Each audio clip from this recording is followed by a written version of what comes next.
again, welcome back to Chats with Jack. I am Jack Talcott.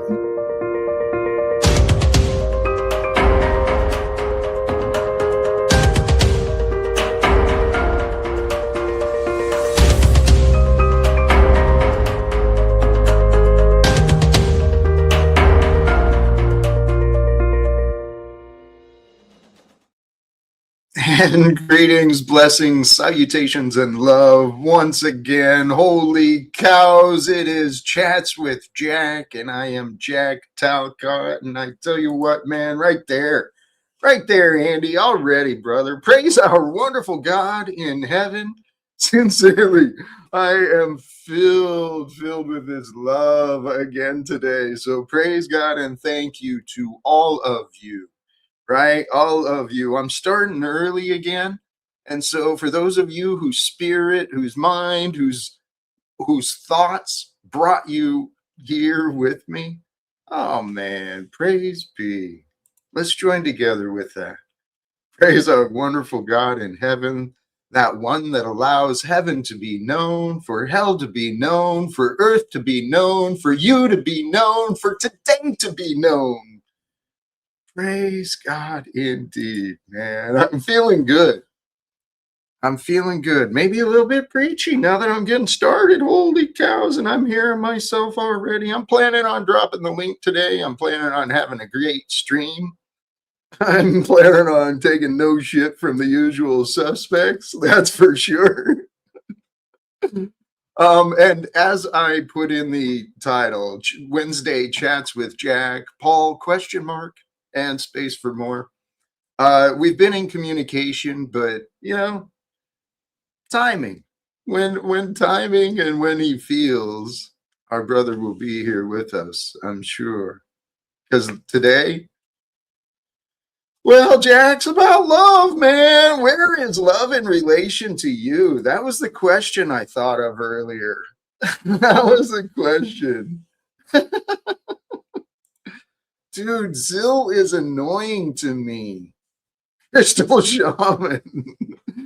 Brothers and sisters, I love you guys. I do. It is all about love. Let me do this thing that I do, right? The thumbnail and in the background. Oh, that's right. In the background today. Just a reminder, peace is available, baby. Peace is always available for us all. And with the thumbnail, what'd I say? These weren't my words, but it makes sense. Lust imitates love. Pride imitates joy. Sin imitates freedom. Satan imitates God. Don't be deceived by counterfeits. Don't fall in love with imitations. Don't become an imitator.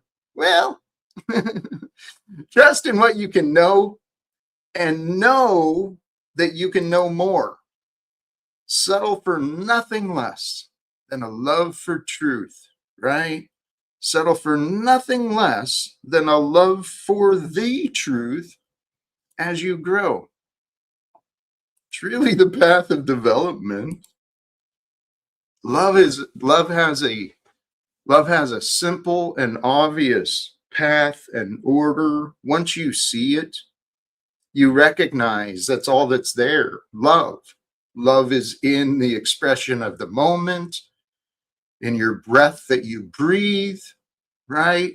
In the digestion and absorption of nutrients from your consumption of food, right? And then somehow, like sunlight on our skins, it creates these vitamins and life within us. It's magical, dude. Life is simply magical. So let's pause for a moment, right? And just really absorb the idea of, wow, life. What a trip, dude. Praise God. Praise God that I get to know life. Praise God that life has shown me love. Because with love, man, with love, it makes everything worth it. Without love, man, that you can find yourself in desperate, crazy corners and doing stupid shit when you feel absent from love. But I didn't understand those things when I was younger, that's for sure. Hey, blessings to Talcott. Without fear, you live. Yoda, it is the truth. And it's what Jesus was saying too. It's what logic reveals.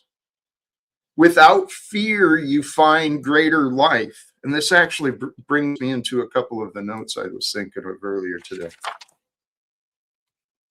Recognizing patterns of emotion, what we all deal with, what brings us into the darkness, our times of isolation and rejection, where the world's just betraying us and kicking us in the knees, and we find ourselves with sadness, with anger, lashing out, or tucking in, not wanting to engage, or too ready to engage. I've been in all those situations, man.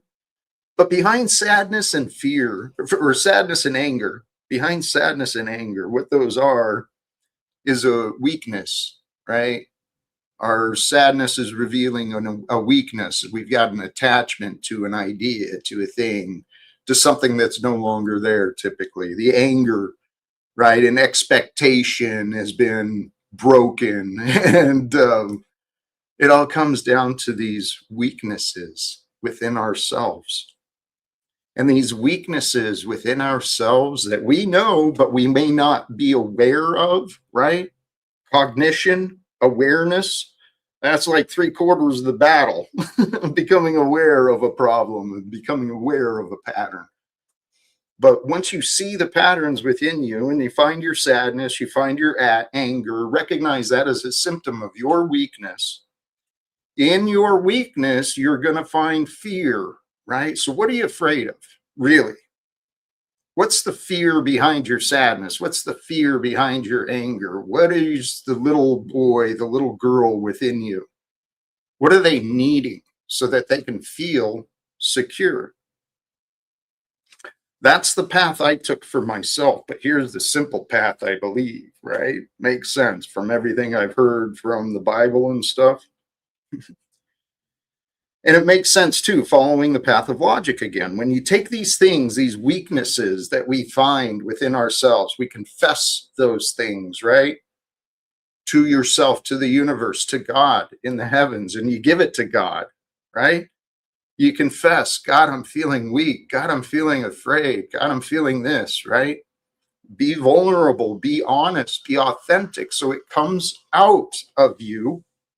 And when you give it to God, when you give your fear to God, and you just say, okay, Lord, I am in your hands.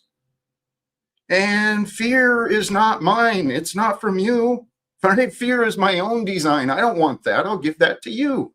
Because if I'm feeling fear, then I believe there's a battle. There's a danger. And with God, there is no battle, baby. The battle is already won. The victor has already been chosen and it's been decided. So just be at peace in your mind, in your heart. Back to the point. When you take that sadness, anger, the weakness, the fear, when you take that and you bring it to the heavens and you lay it before God,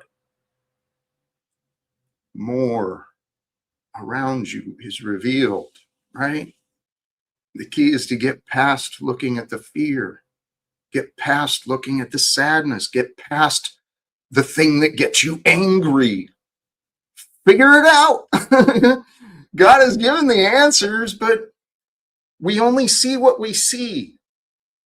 Mentally, physically, I guess, existentially, we only experience what we experience. We only see what we see, each individually. It's karma, dude. It's God's path. But what we see is not always what is shown. Okay? Follow that train of thought, please. What you see is not always what is shown, because sometimes our mind, our eyes will get distracted. We'll focus on some ulterior thought, some turn a corner. We focus on appearance. We miss what's going on. It's real easy for us to do. What I've been learning, though, seriously, Give your problems to God. Celebrate all the goodness you can find. Look at your day as an Easter egg hunt, right? Become youthful within yourself and put it in your heart to discover where's the goodness, where's the joy, where's the happiness, where's the gladness. How can I share these things with others, right? Because once you find it, you just bring others in. It's just like that's how people work. You know what? I've said a lot. I've said a lot. Excuse me. I see some really fascinating characters once again in the chat. And please, thank you, Crystal. Stephen, do better, please. Okay. I know you can. I know you can do better, Stephen. I got faith in you. When you prove yourself trustworthy again, it's under consideration. Okay. But guess who gets to decide, dude? Now, I'm a very reasonable guy. I am a very reasonable guy, and I do seek to practice what I preach, and I know God loves to test me. Oh, I know God loves to test me, but I open myself up and I pray for it, and I rejoice in the tests and the tribulations these days because I know it's got to be God's will, man. So why not? Why not celebrate? To join the conversations with Jack today, feel free. The link is pinned to the top. The topic today is, where is love in relation to you? And we've got a guest here, and maybe we've had some miscommunication, but welcome back, Stephen. I'll start Hello. Hello. It looks like Jack isn't, or Paul isn't here today. Not yet. Okay. I'll fill in as the co-host until he arrives then. It's not necessary. Do Hey, you but mind giving me the keys so I can yeah, help out your channel? yeah, that's not likely, Stephen, and I think you should be aware of that. Here, we've got another guest here, though. All right. All right. Let's see how this might go. Welcome back, Hello, Snafu Snafu. Snap. Well, hello, Mr. King. Hello. Hello. So you just said something. You just said you're going to practice what you preach, Jack. So let's do Yes, it today. sir. So show me what you're preaching. Call the United Nations. Let's set a Do meeting you up. think you'll do better I'm not today, telling you what Snafu? to do. I'm waiting for you to show us that you Snafu, just though, made I a have a statement. question. Yeah. Do you think Jack can do better? Yeah, I think he could do better. I You think think Paul he could have can? done better too. You I think actually, Paul now could do that better? Steven's here, Jack, I think you should actually apologize to Steven. I think so as well. Because, and why are you bringing this child up on your adult panel? Yeah, this is weird. Jack? Yeah, very weird. See, and look how he's smiling. Like, this is disgusting. This is a child. We proved it was a child the other day too. And you keep bringing a child on the adult panel back and think it's cute, Jack. I hope those and I think it's a setup, Steven, the way they're doing it. Yeah. As soon as they see me here, I think it is a setup. All of a sudden they show up. I think it's a setup. I do. Yep. They feel clever, but it's not going to work. He's got his finger over his lips like he's sign of silence. He doesn't want to speak. Do better, Jack. Yeah, Hey, do you know better, we reviewed Jack Tells last night at Charles? you did? Chuck in Tennessee. Yeah, Chuck in Tennessee. Big Marathon Kev. We invited him to come review Jack Tells. He had no clue you were that dark, Jack. A lot of these people didn't know your dark past that you try and forget and hide. You guys say an awful lot. So I'm waiting for you to practice what you preach, motherfucker. You just told me you're going to do it. Oh, here comes the Nazi mod god. I'm out. Paul, show us how weak you are, Daddy. Jack's gonna get all giddy while you. Snafu, I can't be too weak. As soon as I showed up, you got guilty in your conscience and said you were gonna run out. So you must feel like you're doing something wrong or incorrect. He knew he was. Good call. Welcome, brother. Thank you. How are you, Jack? I'm on the phone, as you can hear. a little bit of peaceful waiting. Yeah. You hear that? Yeah. Yeah, a little bit peaceful waiting music. Are you getting arrested? I hear something. Yeah, no, it's some banking. I have some banking situations Oh, to do. I So thought I heard a siren. yeah, I'm gonna play the background, but I'm here for order. Order's available. Hey, thank you very much. I appreciate you. And actually, in the Thank background you. of That's all I me, was gonna ask. in the background of me, you may. I'll try to be mindful of it, but there is construction happening right next door. So I apologize for. Just give me a heads up if it's coming through and I'm not mindful. Oh, that was you. I thought it was Paul. That was your No. audio. Okay. Yeah, I think there's a lot of noise behind me. Sorry, Snafu. I wanted to finish what I was saying. It's all right. You and Paul are showing exactly. You guys get rid of people, put your narratives out, and then let them back up. It's cool. We got how you guys do your work. Yes, Nefu, you finally got it. Only 4 years in, you finally You're a realized coward it and hit you can't have today. conversation. Yes, it hit you today that we're going to do what we want to do and what we like to do, and we didn't ask you or others for your opinion. When we want your opinion, we'll ask for it. Okay, you don't worry. You'll be the first to know. Right. You know, it's actually funny because you Hold on, showed hold your on. colors. Like a lot of people are talking. Well, Jack, he Please. says it's funny. It's good to hear that we're entertaining him. Good. We're bringing him laughter and joy to his life. You do listen to You're well. showing how desperate you want to be a top guru. Will you please pause, dude?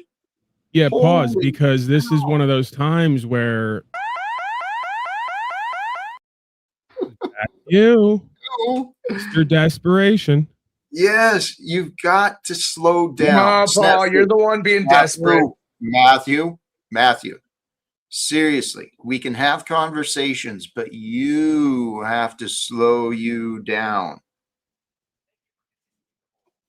Can he try? Sure, let's see Paul get you connected with Trump today. Let's get in action.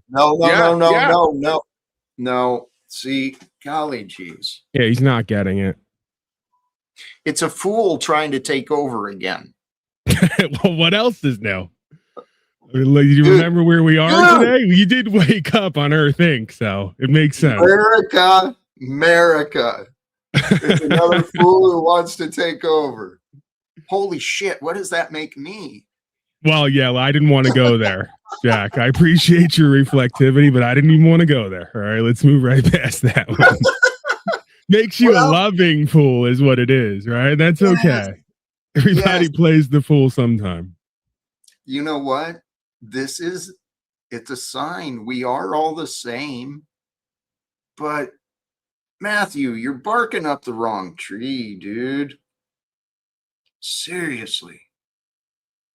Wait, sorry, I want to jump in here and ask something. If we're all the same, how am I a test for you and you're a test for me? Snafu's a test for you. I don't understand that part. That's fascinating.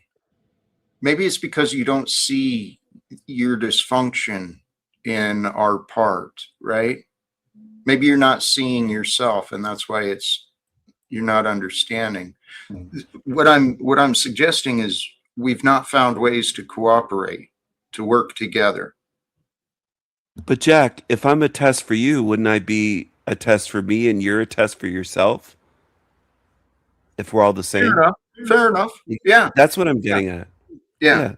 By your arrogance and by your behaviors. Arrogance. Well, yeah. I've tried communicating with you that you've really been a test of my patience. I've tolerated you more than I've enjoyed you. Jack, that hurts my feelings. Well, you honestly, think I'm arrogant? it's important. Oh man. Well, Stephen, you have a true arrogance, a pattern of arrogance, and I don't know what's best to describe it, but you're kind of cruel and selfish a lot of the time. I definitely try not to be cruel or selfish. I try to be giving and listening and kind and supportive.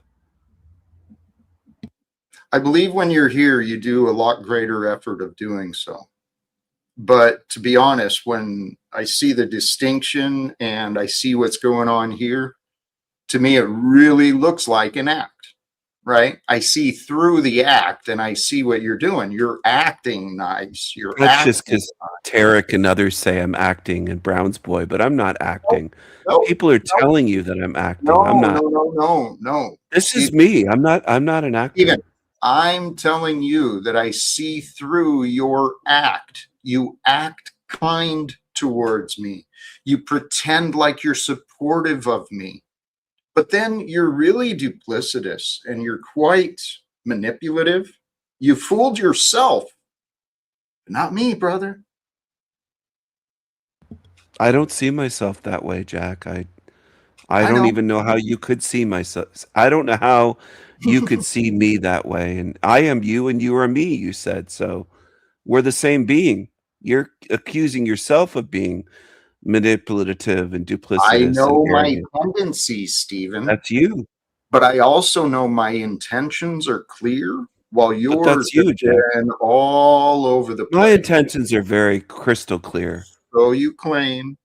And then you'll find a flaw in your judgment. You'll find something wrong, and then you'll lash out, act like a toddler again, name calling and all sorts of ludicrous stuff. Does that sound familiar or not at No, all? Not at not all. really. No. All right.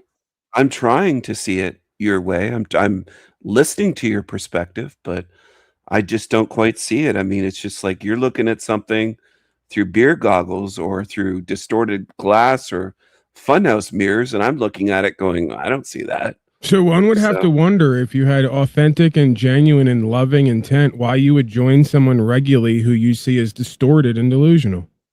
Beautiful. I'm here to help. I'm here to be supportive. I'm here to Even support. when folks have told you over and over again they're not seeking your help and don't find you I'm- helpful, that's kind of weird. Here to be supportive of everyone on earth, not just Jack Talcott, but everyone I Well, can. sometimes some of the best ways we can be supportive is staying out of the way and not injecting our perspectives and opinions into other people's experience when they're not asked for or wanted. Paul, I'm here supporting all the people in the chat as well. I'm here to bring love and fellowship. You might be, Stephen. I'm just letting you know that at this point, it's not believable. And unfortunately, the All boy right. who cried wolf All right. syndrome is going to be something that afflicts you. So you're probably going to All have right. to do a long work back if that's the case, because you have a long Deep down, I know reputation. you love me, Paul. I didn't say that I didn't have love for you. I wasn't capable of loving you. This is hashtag love without fear. It's right in my name. Okay. And live without fear. So the question is, are you capable of accessing an authentic, loving, and peaceful space inside of you where we can co-create orderly and still have fun? I'm trying to access that part. I'm searching my feelings. I'm trying to get in. Somebody said to me, you need to feel shit. They made a video saying, Stephen, you need to get in your feelings and feel shit. And that's what I'm attempting to do. But it's almost like Spock from Star Trek, to use an analogy, where he was trying to get in touch with his feelings, and he was a Vulcan, but I think he was part human. It's difficult for me, is what I'm getting at, to put it simply and short and succinct and sweet. It's difficult for me to get in touch with my feelings because I think maybe I buried my feelings in childhood or something. I'm not sure where they are. Okay, like I'm but looking. So then we have a conflicting report then, because you're now admitting in the moment that this is in a sense a test for you, and there is something that you could find here other than distortion and beer goggles. It's a challenge for me. Yeah, it's more of I'd say a challenge than a test. Okay, but yeah, that's fair enough. Yeah. So then I would encourage you to use this place and Mr. Talcott as a way of practicing that, whether you find him to be legitimate or not, because you have your own work to do wherever you are, right? And what better of an opportunity and a place than this place and this experience potentially? It's going to be the most testing, challenging, triggering, and it's going to attempt to bring the worst out of you, right? So it is going to be a hell of a challenge and test for you. Thank you, Paul. And Stephen, regardless of what it is, for all of us, every test, every challenge, every day, it's just an opportunity. Yeah. Well, I agree there. Every day is an opportunity. Every day is a new day and a fresh start. Hank, I don't know why you're calling me Slum Steven. That's just kind of I don't insulting. know. I didn't understand what that meant. Seal- Hank, thank you for the Slum Steven? contribution. I don't know what I- it means. It's insulting. I take Is that as it? an insult. Well, I'm a king. I'm not some slum dwelling peasant or pissant. Well, I do love this comment from Crystal. Shaman, Now, can you see, put that up Stephen, again? that's going to be something right there that's going to set everybody's alarms off because now you're claiming to be some king. Can I ask what land you're a king of and how you got that position, or are we just LARPing and pretending now? No, I'm a sovereign. So king means sovereign. Okay. It means Well, I'm you a know me, sovereign I can being. potentially get behind that, but then that would make Yeah. all of us kings, essentially, right? By your No, definition. a lot of people don't behave as sovereigns, Paul. Oh, But could what, you know what? What? This is one of those times, right? You know what's coming, right? Definitely. Paul, I do behave as a sovereign. no. So you claim. So you claim. So you claim. Could you put up the Crystal Shaman comment? It was very sweet and positive, and I agree with what she said. It was very, very It nice. doesn't matter. Yeah. Here, how about this one?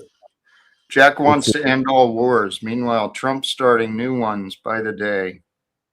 That terrible Trump. He should be nicknamed Trump the Terrible. Well, 'Cause- and Stephen is here. Mhm. I really don't know what Stephen's intentions are, to be honest. Well, Jack, I'm not here to make the show about me, but you kind of have a habit of just talking about me when I'm here, when I'd love to talk about other topics and just be All involved. right. You I know don't what? want to be the center of attention. I can respect that. Stephen, I don't know what this means. Oh, I get it. Andy, thank you for the contribution. And I think he's calling you a snake there, Stephen. Andy. Were you able to see up Eve's fig leaf? Well, God, he maybe. lives in Flint, Michigan. I feel sorry for Andy. I do like Andy, but it must be horrible to live in Flint. Oh, look at this guy. Welcome, El Perro, the short bus rider. How you doing, brother?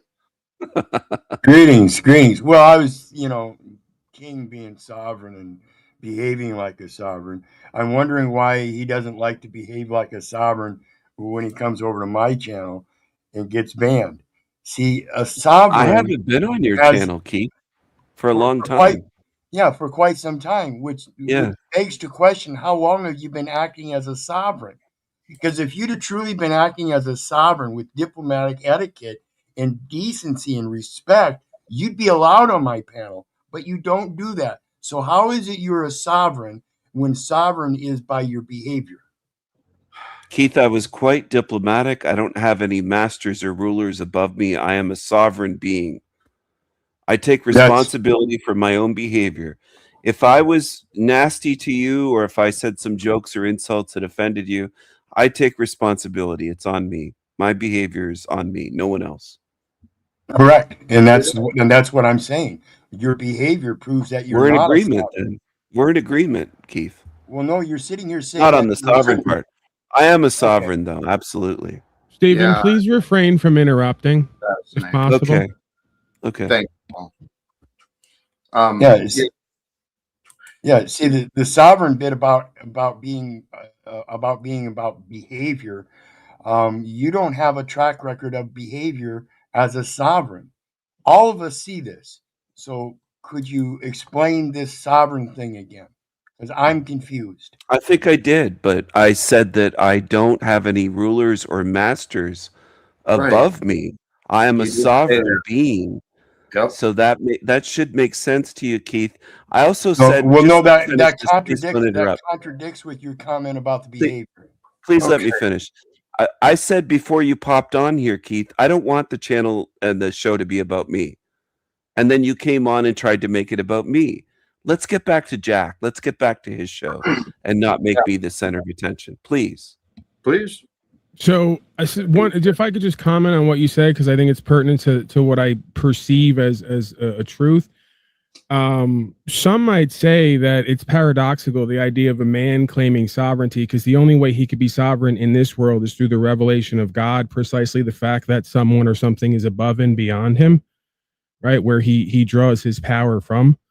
the spiritual, because without that link and without that claim and that chain of title, the rulers of this world will use their policy and code to dictate to you by force what you will do and be, right? So for you to claim that you are sovereign, yet there is nothing above you or ruling over you, to me sounds like a bizarre claim, I guess. But that just might be my experience, and It's it an may differ honest from claim. yours.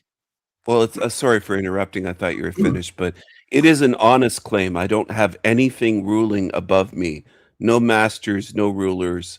I'm not a slave. Anyone who has a master above them is a slave. They're not a sovereign.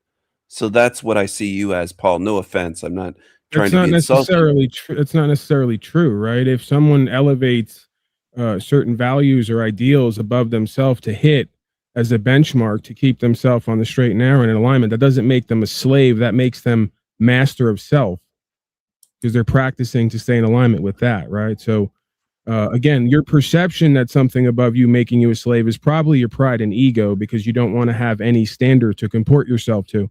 You want to be able to do whatever you want to do and act as your own God, right? And that is part of the No, deception. that's It's a incorrect. Luciferian deception. That's actually incorrect, but you can view it that way if you want to view me as egotistical, prideful, Luciferian. You can Well, I view me just that said way. maybe. I said potentially. I didn't make an absolute All right. claim.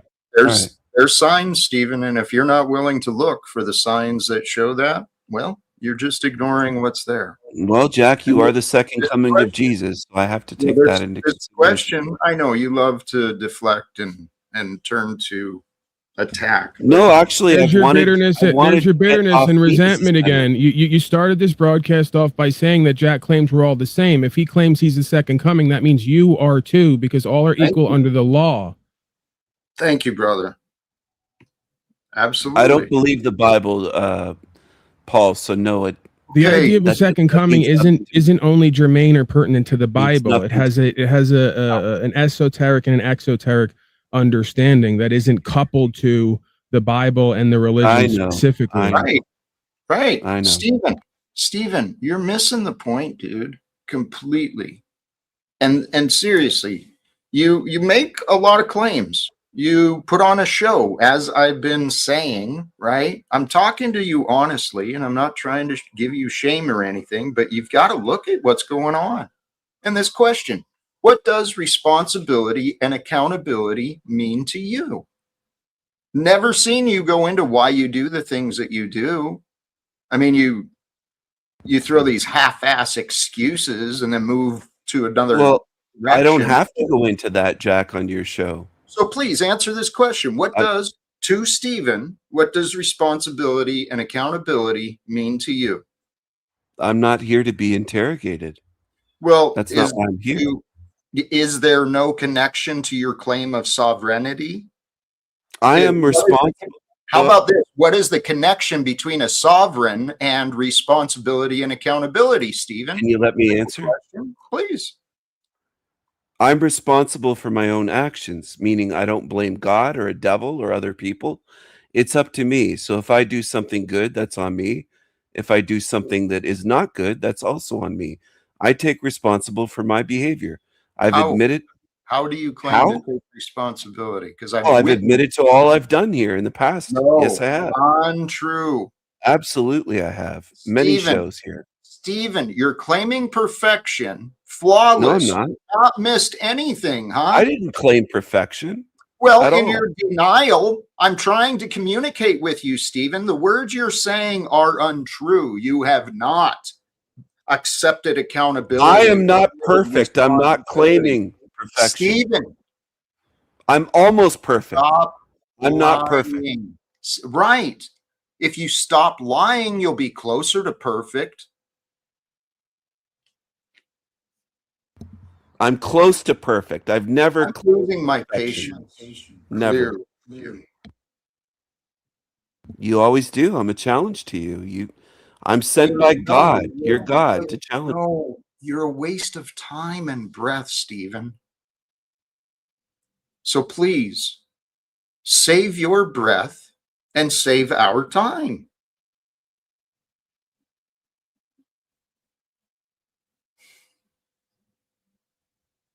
Is this I don't want to talk person? Is that the cadence being? Yes, it is. Okay, so Cadence, can I ask why you're hanging around in the back, coming in and out if your name is I don't want to talk? Yeah. Here, Cadence, what's going on? Hello. See, the behavior is mirroring that of Stephen. It's fascinating how these go together. Now you've muted yourself, so please answer to what's going on. See, Paul. Okay, yeah, I'm going to remove her. I'm going to kick her from the back because we're not going to do this distraction, deflection sort of power game that's been going on around here for the last week or so. It's nonsense, more nonsense. Dude, this is crazy, man. Thank you. Thank you. Yes, the same thing. And actually, Candace, or I don't want to talk, you keep showing up in your band. It's that simple. This is a bizarre experience, though, dude. And Snafu, you're powerless here. I would think you would have learned that by now, maybe another 3 years. So if we want to have young beings here or they come here and we want to interact with them, we will. And we're not going to be guilted that we're pedos and pogos and all the rest of it. Okay. Take your guilty conscience and your toxic shame somewhere else. Didn't ask for it, don't want it, don't need it, and it's killing you. Okay. So we're not going to do the slow suicide of your toxic guilt and shame and projections. Nope. Where were we going? Oh, Cadence, not Candace. All right, whatever. See, all this names, man, names. Too many damn names in this world. We get all confused by names and words. Hey, one of the things I was thinking about earlier today regarding this topic and my morning, I got this morning and I went to this men's prayer group. And I tell you what, it was pretty inspiring. A lot of good dudes together and encouraging one another, supporting one another. So I felt blessed to be a part of that. And one of the ideas I was thinking about was, or that was brought up, was the source of all resources, right? There's a mystery behind all results. That mystery is the source of all resources. The source of the resources is not the government, it's not the banks, it's not the bosses, it's not the bank or the corporations. The source of the resources is a relationship between you and what you love.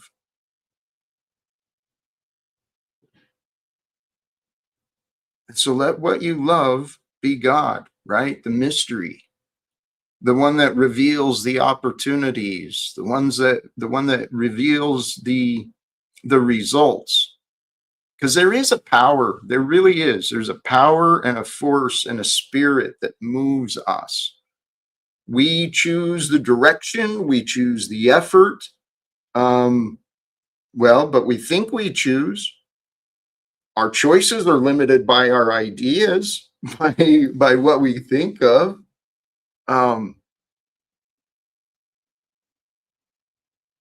So what I found a long time ago is there's a power greater than me that brings forth all answers. And if I don't find an answer, I guess it's an answer or a question that wasn't for me. But sorry, the chat cracked me up. The idea is to give some thought and attention to the source of all things. I personally realized that a long time ago when I was early in my habit of trying to find gratitude. I started noticing that when I started thinking about backwards in time, where did things come from? How did things get to be where I am? I mean, like right here and now. I'm on the 3rd floor of a building. Someone else had to build this building, put in the plumbing and the electrical and all this other stuff for me to be able to land here. I can feel grateful about what it took, the source of what it is that I have, what I'm experiencing. And the more I started thinking about that, truly, love is the source for everything. Love is the answer for everything. I said a lot. You guys have thoughts? I'm gonna go ahead and bring Zilzo in. Like I said, Jack, I'm kind of back and forth here, so Don't worry, man. you just happen to go on in the middle of me on hold. I'm actually still on hold. We're going on almost an hour here, so my attention's kind of divided, right? But I'll play the background and I'll kind of work the controls a little bit and you're doing throw amazing, some stuff brother. at you, or you know. You're aligned with a public servant, aren't you? You can.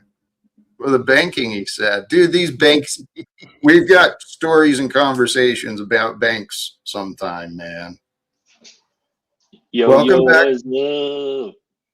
Welcome back, Zill. How are you today? I'm doing well today. How are you, Jack? How's everybody? Having a good one, I hope. Truly. Love has been here. Okay. Excellent. Love it. And so, in the absence of the chaos merchants, the conversations turned to ideas instead of bickering and bitching like a knitting circle. It's remarkable. Speaking of which, right? I saw it. No. Snafu, yes. What's up, Snaps? Beautiful. You know, I just think it's kind of funny that I keep getting timed out in chat because I keep cursing people out and acting like a complete dick who's obsessive and projecting. Yeah, I was filling in for Snafu there. We can't hear you. You should quit being a Nazi. Yeah. Well, and you shouldn't do what I don't want you to do, right? We know that's what's essentially it's going to be, like it is every time. whether it's incidental or intentional, I think his entrance to the panel this time was beautiful. He entered with silence. And yeah, if you're talking Snafu, I checked your volume, but we're not hearing you. Hello, Jack. How are you doing? Greetings. Welcome, brother. How are you today? Doing great. I'm feeling blessed. Spent the day out on the land, and now here I am in the Landry room. So it's good to be here. Nice, Hello, dude. Do you Snafu. run your Hello, own Paul. farm and do you run your own farm and stuff? No, God, no. I Okay. got no skills like that. A little bit of this, a little bit of What does that. that mean on the land, Landry? It means outside. That's all it means. What do you do? Okay. For you. What's Good that for you. again? Sorry. What do you do out there on the land? Well, this week I've been destroying a porch, a patio,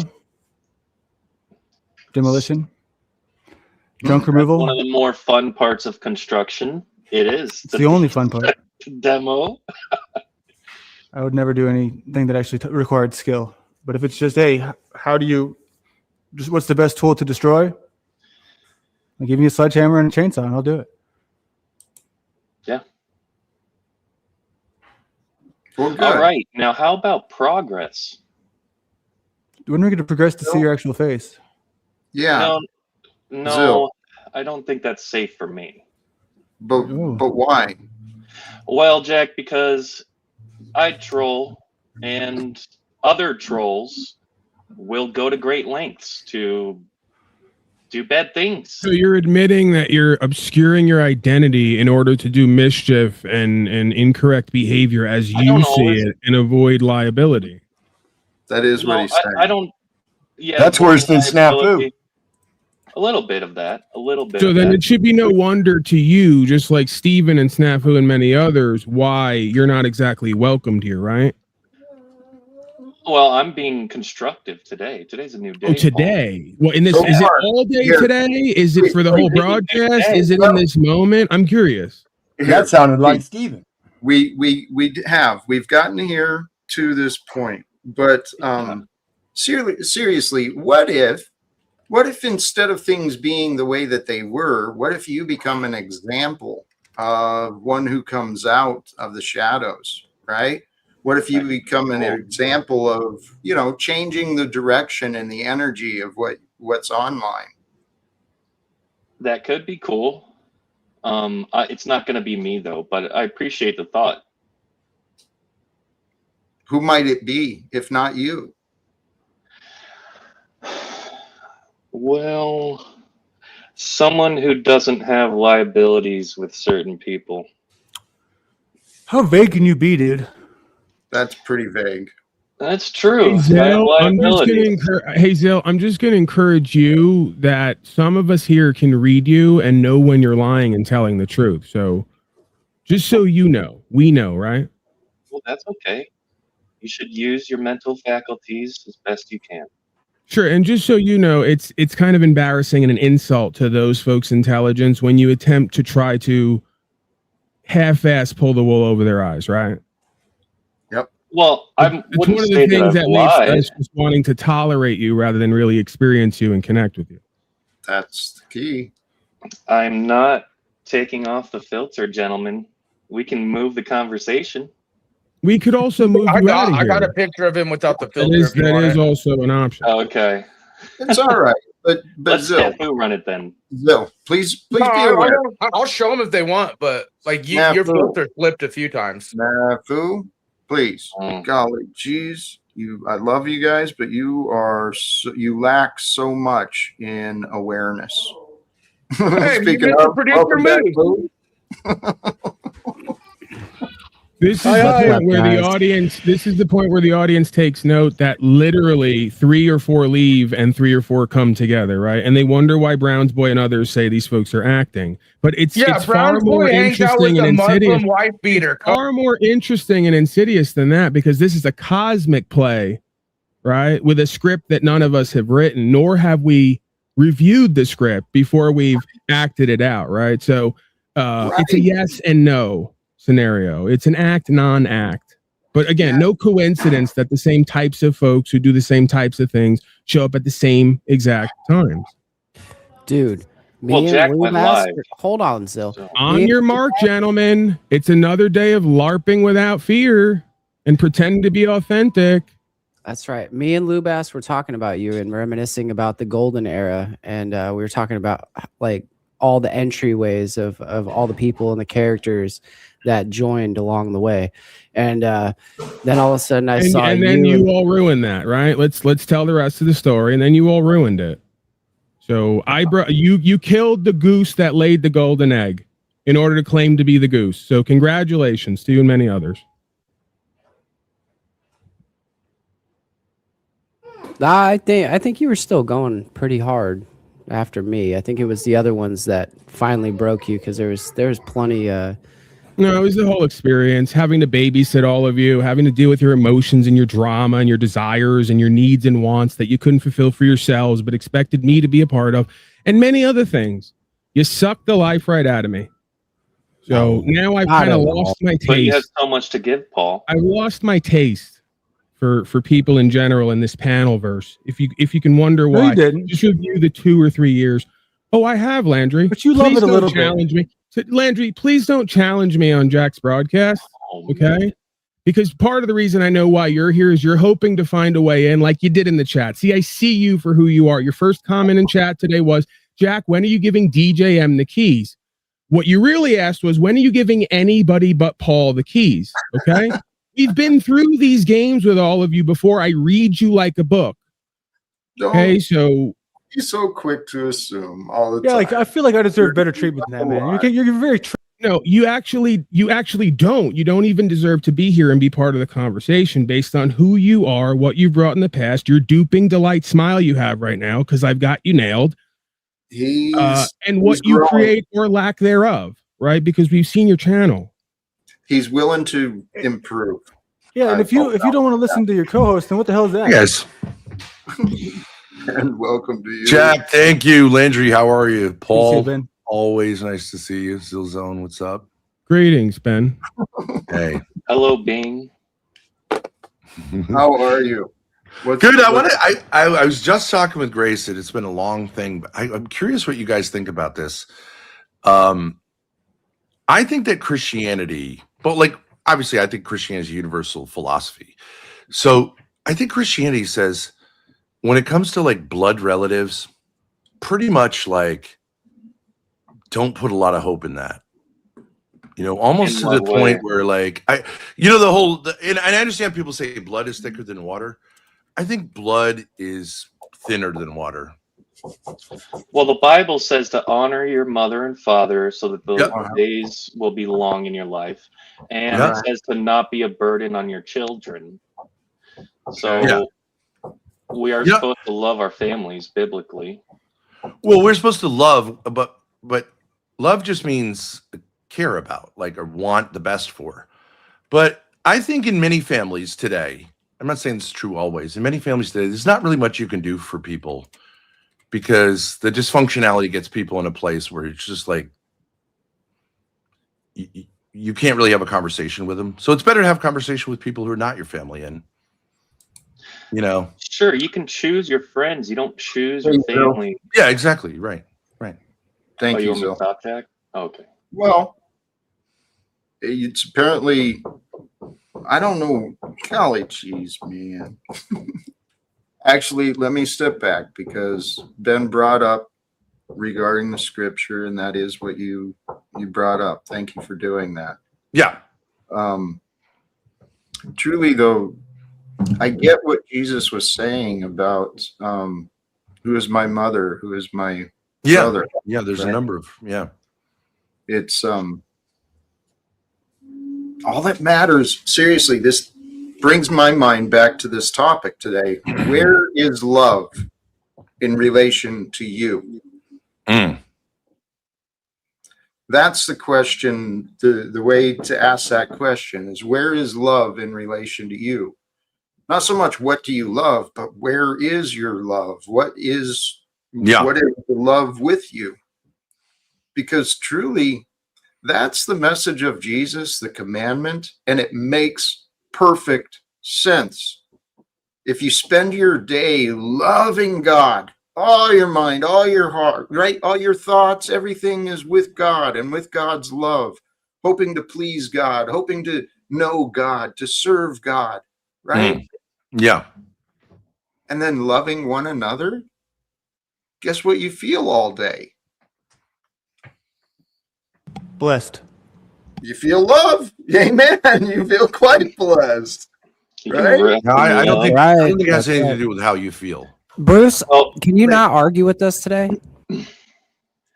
Well, if you do love your neighbor and love God, you will follow the 10 commandments as they're written. So that's why Jesus summed those up like that.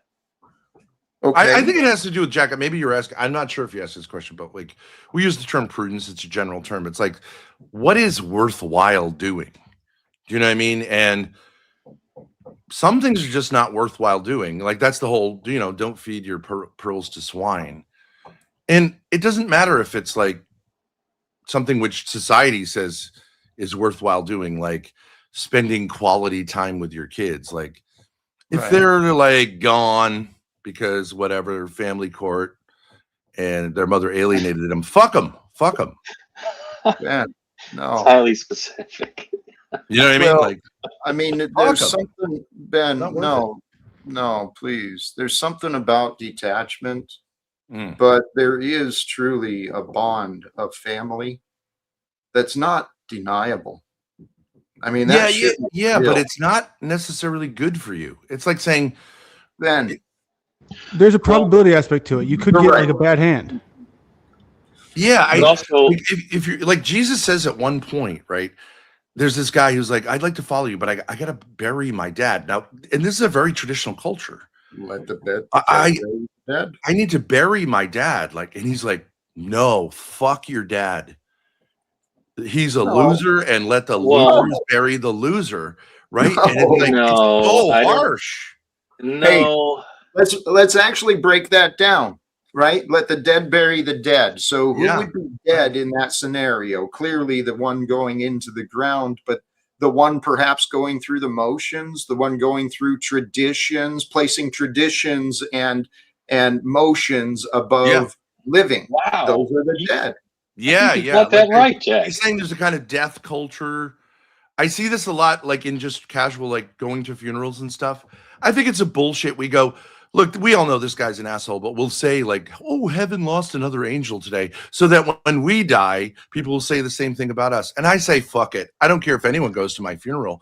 I just want to live in a way that, like, Well, Ben, you we know, also want to I live don't in care a if way anyone that goes to my funeral. Why would I care?" we want to What's live up, in a way y'all? that honors God and glorifies God, right, Ben? Absolutely, I agree with that. So, what's up, Grace? So I think that some of the most interesting parts of human experience is how we treat our family, since we don't choose them. And if we're able to still Yes. love them, that should say a lot about you as a person, right?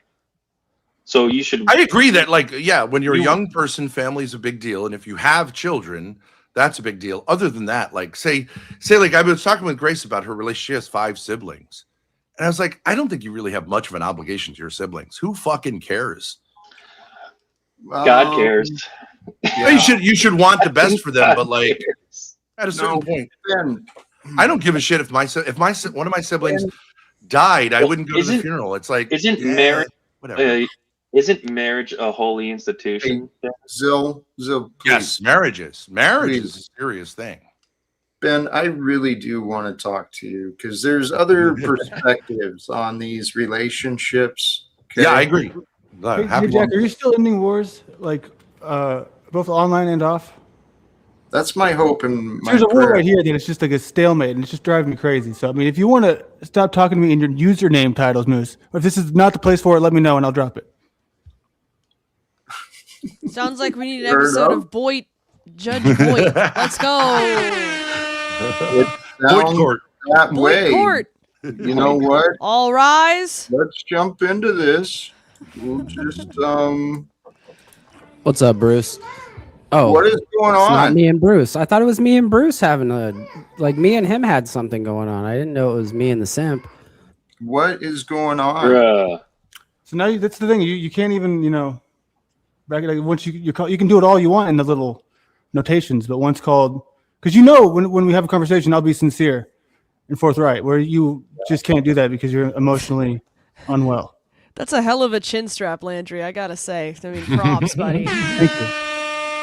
That's impressive. Good luck. I've never All seen right. like a line like that. It's Here, thick. Grace. please. Sorry, I'm Grace, interrupting. I appreciate you so much, but hold on, we're trying to get somewhere here. My bad. Yeah. My bad. Go ahead. Okay, so you don't think I'll be authentic? Is that what you just said? I think that Because you- I have a problem hearing. Jack knows that. No, Okay. you have trouble listening, not hearing. Sorry, it was Facts. listening. Fuck. I never passed English throughout high No. school. Never. I'm that's a fact. I never passed it. I did creative writing and I did poetry and all that shit, but I Mhm. never passed actually English writing. Okay. So Well, I'm sorry. I Interesting. apologize. All right, for that. wait. Hang on a second. Let's get some clarification here. The guy on the left is Moose. Yeah, that's Moose. Yeah. I think You're that's Moose. Moose. Yeah, I'm Moose. Yeah. Okay. That would be me, Grace. We've met so many times and we're just like, yeah, we've been there. You have a forgettable voice, I suppose. You identify Okay, as so- a Catholic priest? no, he's a jester. He's a clown. I'm a clown. Hold on, let me change it for you. Well, often, and the question has come up: why does Perfect. why Yes. does your name say Landry? Just say why We've been you going back and forth, and like he can't. And once the engagement comes down to it, right? He uses, and I've been involved with trolling, right, in my life. It's not like I'm a stranger to it, but when I do it, it's never in this way to just avoid things that make me uncomfortable. Which clearly, right now, this conversation already, he's just trying to dodge. All right, make Landry, things you have I'm like not. I'm, you have I'm like being you have authentic 2 here. I'm minutes. No, listening. dude, you be quiet for 2 minutes. Landry, please elaborate to us, elucidate us. What is the controversy here? What is your beef? So we had a show together, right? Like many other people, we did a collaboration. It's called the Cupcake Show, right? It was pretty good, All and right, cupcake show. Pretty You know- good. It was fucking. It was. No, it was do not almost interrupt. amazing. No. Sorry. Sorry. Shush. no, hold on. No, that's what I want though. He's Okay, No, so no. they're agreeing. They're agreeing. We Okay. got a point of agreement. Okay. that's Well, great. so he says it's fucking amazing. So you miss it a little bit, don't you? Because I do too. Wait. Before you ask him that question, Why did it stop happening? Why did the show get Yeah, canceled? where's the rift? Okay, so I saw a pattern. No, of I'm not behavior. asking No, no, you. I I'll wanna ask hear- you I wanna later. hear his I'm asking position. Landry. I was wanna hear just his gonna No, I'm give you the asking Landry. answer. I'm asking Landry. You can answer later. Landry, you give your side. I feel like me and him are having the conversation, but you're directing it, You so are. it kind of feels ingenuous. Because you guys will just talk over each Disingenuous. other if you just are disagreeing about it. We need to hear both sides, then you guys can hash it out. That's So more Landry, of like go a. ahead. That's not like a Actually, conversation. That's more of like an Yeah, interrogation. let's Yeah, let's it's an let interrogation to figure out the facts. Then you can have a Grace. conversation. Grace, please.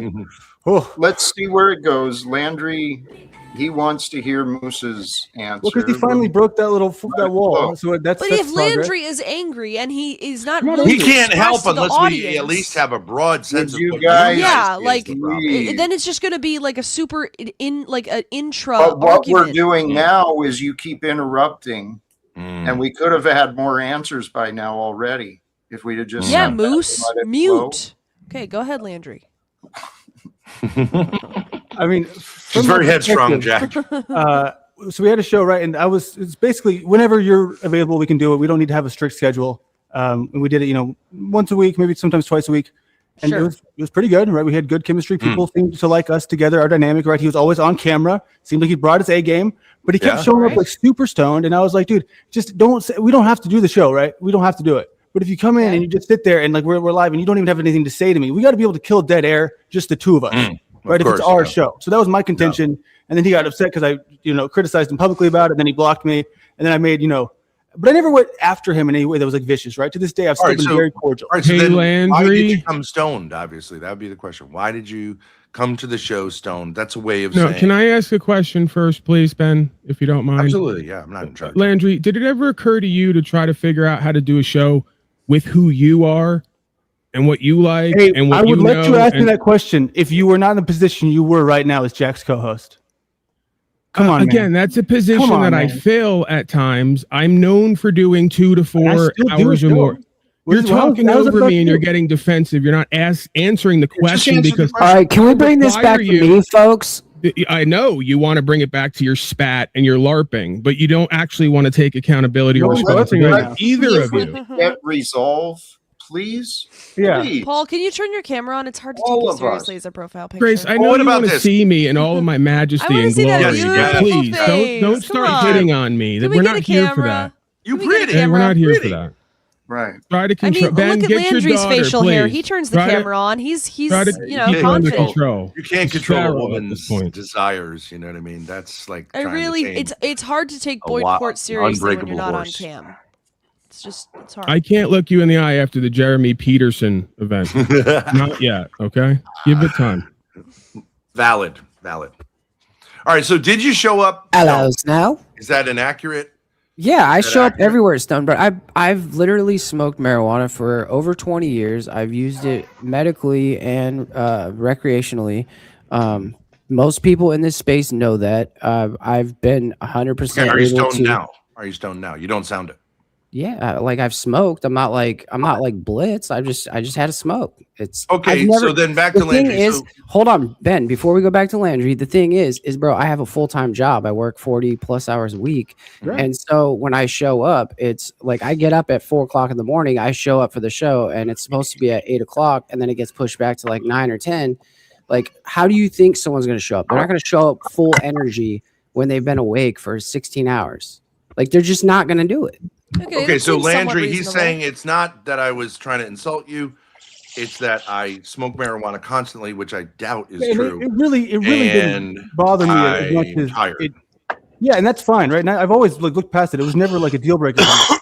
But whenever just the last show that we did, where he came to me like, "Okay, I'm ready to do the show right now. Let's go." Like on his timing, I'm like, "Okay, let's go," because I'm like, you can choose the schedule, so this is on your choice, right? So I'm assuming he's gonna bring the energy, and then he's just sitting there, just like looking at everyone else who's live, like complaining about other people that everyone's over here and over there. It's like, dude, don't even look at the numbers, right? They'll come if we have a good conversation. We Yeah, can that's true. That's yeah, true. it's just. But it's Landry, I would just say in your you're head. more invested than he is. And that's okay, right? That's why it was supposed And so to be. you got to very, figure out if it's because I used to do this with Grace, and I was like, "What the fuck? Why are you so passive? Why are you not engaged?"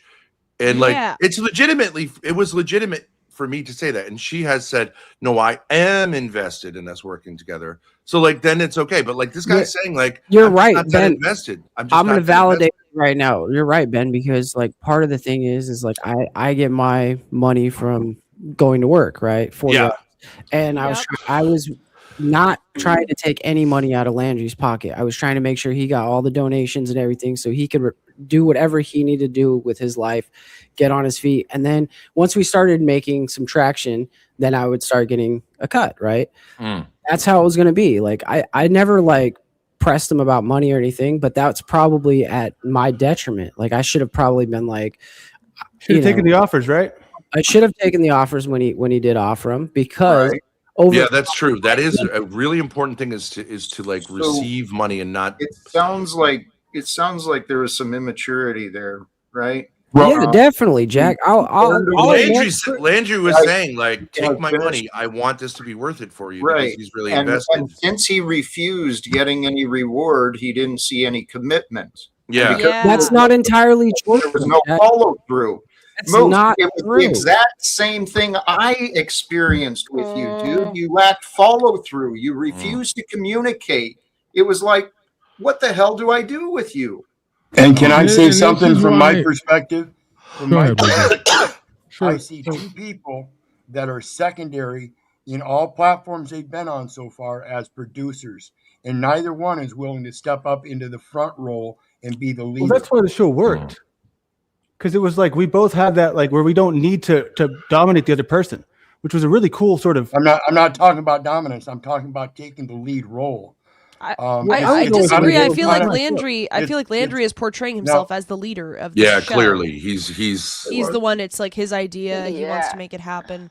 But he's saying the chemistry was great. I think it was more a collaboration between us both, and like Landry, I it's very felt revealing that you presume that somebody taking a lead and filling dead air, as you put it, is also dominating, and that's part of the problem that you. That's not what I meant. Because if that's all it takes, then I was doing that.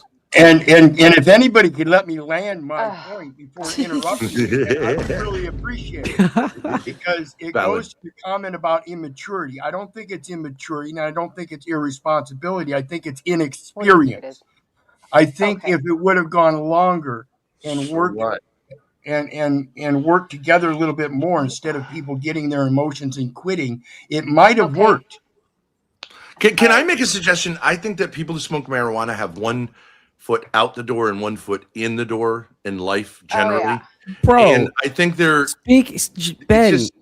Anyone who a father uses like yourself, one foot out the door and one foot in. That's what I would say is he was a father, bro. This is insanity. Like, come on. Well, this isn't about me. And you're not smoking weed. Not like so what that. is? No, so what, Moose, let him finish. We can't all keep talking over each other. It becomes maddening for the participants, although I guess, look around. And especially the audience, right? The playback. So but I'm saying, Landry, I think like you're gonna get your heart broken because you're saying you could do this, bro, but it's deeper than you. Yeah. It's like a basic kind of life issue. You've got someone who's kind of in and out the door. Now, some people could say, no, I only use marijuana medicinally, but like no one believes that's true. But the more important thing is I can move past the show, right? Because the resolution doesn't even need to be to bring the show back to life. It could just be to make it to where he's not just all in his pissy mood all the time. My suggestion to you, Landry, is take it when it's there and then don't have any expectations and don't make plans because potheads, no one invests in them in that way. And automatically you're claiming that he's that's like why I'm pothead. 100,000 times more. Well, he said pretty much he's smoking Ben. marijuana all the time. So it's hilarious. Yeah, you don't get it. Silent, you don't get it. Landry, if you think of it like trying to start a show with an everyone's alcoholic, talking it's over like, each other, yeah, and it this might is work a out, but it really might not. So I need to do co-host. Okay. Right. Right, I get it, Landry. You got an axe to grind with me, and you're going to keep making it a whataboutism. I'm co-hosting, and you just what is this thing you do lately where you address me clearly or address what I'm doing and then say it? Can we please pause? Okay. This all got started because here on this panel, I don't remember specifically what it was, but Moosey Boy decided to, like a child, bring up Landry's name in his name. And so Landry, that's why this conversation got started. Yeah. Was Landry was trying to figure out, what is your problem, Moose? What are you doing, dude? Do you have answers, or are you going to, like Ben said, just be a pothead and use that excuse? Oh, bro, you're not gonna treat me like that and expect me to have you for an answers. answer. Please, what's your explanation? I'm sorry that you lack any sense of humor in your body. It's not funny. But come on, like it's there was funny not when it's It's funny. not about the weed, right? Like, this is laughable. There are many high-level business people and performance athletes and all the rest of it who use cannabis regularly. They commit themselves to building something lasting and doing the work. Okay, this is a core value system issue. It's not an issue with the plants and herbs that people are using, right? They're using the plants and herbs to cope with the fact that they lack inspiration, motivation, and a value system. Or for the dopamine as well. I just think it's laughable because part of me was trolling, and then you guys took a molehill and turned it into a mountain, and then I was like, okay, I'll go along with it. How many years have we been doing that? But then why have resolution when we have We're trolling till we're not, and then we're crying because we can't do what we set out to do, and then how many times are we going to loop this, man? Oh, I'm just saying, like, how are you going to get resolution when you got 20 people trying to go into one The little, word is resolution. How are you going to solve the fact that Landry and you are now here complaining about your shitty lifestyle and I'm not broadcast and how complaining at all. unsuccessful you are? You asked me to have a How are you conversation, gonna get and I was going to have a resolution? conversation. You always play these games and try to turn it against me. Tell you I'm not what, going to let that happen. Let's bring it back to this topic. Where is love? So, Jack, I want to answer that. I want to answer that. It's very important that you love the person, not who you think the person could be. You know what I mean? And my sense here is that Landry is loving the person. He's romantically involved in, like, saying you could be this person, but you got to love them where they're at, or else it's going to be really, really, it's hard because they are where they're at with all their flaws. And like, you take that or you leave that, I think. Right. Okay. You can't be disappointed in a human for having flaws, kind of thing, right? Yeah. He's not really lying about who he is. He's saying, like, I am tired and I prioritize my job. And I don't believe necessarily that you and me are going to make it huge and I'm willing to invest in all that. Okay. So he has a more casual investment, but you might believe we could make it big, but you have to be a different person than you are. And like, so I would just take it. But that came after some incidents have to become grown-up men who can have a conversation off air, in quotes, about your issues and not bring it to panels. This is something that Jack has always been willing to do. That's hilarious. Paul doesn't have offline conversations. Wow, both of you got equally defensive and projecty, almost as if you know that I'm reading you again, and I'm right on the money here. To do her court thing. Well, you were very insightful what you said about the marijuana thing. It is not marijuana. Then don't tell me. That's not true. That didn't happen. This is why their show sucks. Wonder why your show sucks when this is how you act on this panel, and this is what you bring here for non-content. Paul, you're getting emotional. And don't tell me that Paul hasn't had offline conversations with you, Moose. That's bullshit. Straight up lie. Yeah, Moose, I've had offline conversations with more of you than I'd like to admit. Okay, and I see who and what you are and what you do. When's the last time? You can lie all you want. Some of us can Paul's see it had now. one-sided offline conversations with me. Remember we talked about? Well, yeah, that's because you're full of shit as well, Grace. I mean, if you want to laugh and giggle about how you butter people up and then ask people to work with you and then don't get back to them because you're another Paul, one I'm who's just kidding around. because you're, no, it's not kidding around. You're taking shots, and you've done this before. Okay, you're the one with an accountability responsibility issue. You can't be where you need to be and follow through. Okay, we know that. We give you grace with that, Grace, because you're still young yet. There's still some hope for you potential. Well, that's what I was talking about, this family stuff. She gets distracted by that. And I'm saying, does it make sense to like worry about your 14-year-old brother who doesn't really have any interest? Wouldn't it make more sense to like take interest in Paul? And she goes, well, he's Paul on Well, that's a bad example. Yeah, I wouldn't say Paul as an example. There's maybe somebody. No, else. I think Paul is like No, I think maybe somebody Paul else. is one of the best people in the No, panel. I So thought that about Paul. check and this out, it's- Ben, real it's quick. good stuff, Real quick, like- let me get my 30 seconds. So what was happened, deeper. Paul? What happened was I got a little taste of my own medicine, right? I got a little backbiting from Landry overnight while I'm sleeping, which got me in my feelers, and it made me detract from wanting to do the show. It kind of killed my passion for it because, whereas I show up to Can I my stop job you? every single day. Can I Hold on. stop you? 30 Can I more stop seconds. you? Can All I right, stop stop me. you? Because I'm going to forget. We're going to go past this, and then we got to circle back and get back to us. And by us, I mean Jack, because that's the thing here. Okay. So you're full of shit because a person who gets up every day and lives and breathes something and loves something doesn't make excuses for why they're not going to do it and put their all into it. Okay. What? Imagine, You excuse can me. make different decisions. Excuse me. I'm not buying it. I'm not buying it. A pimp's going to pimp, a hoe's going to hoe because it's who and what they are and what they love to do. Okay, so imagine Alex Rodriguez waking up today and saying, well, I really wanted to play baseball and be a Hall of Famer, but coach said something I didn't like last night and I got in my feels. So I didn't practice today and I didn't perform. It's absolute nonsense. You're not pulling anything over on anybody. This is where I would bring in, excuse me, ma'am.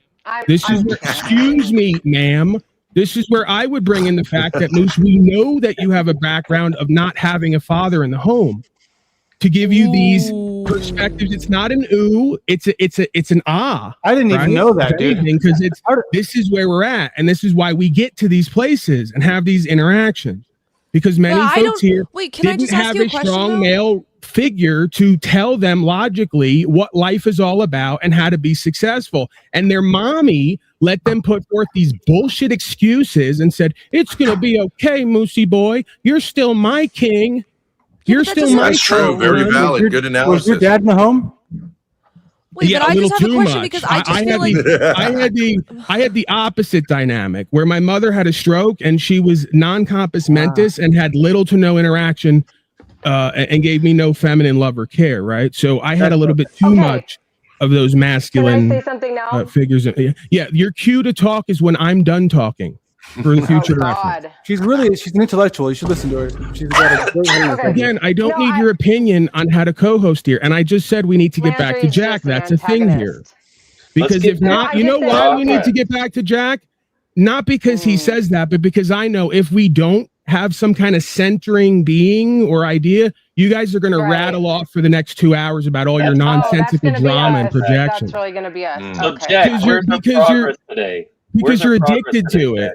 You're addicted to the conflict that is your loser failure lifestyle. It gives you something to do and focus on rather than be addicted to the work you got to put in to do and be and have better, which is going to take a lot and a long time. That's what I was Solid. going to talk about. Wait, please. Everything you're saying, Paul, except it may take a long time. However, you start taking a step towards being better, towards improving something, and this shit can transform.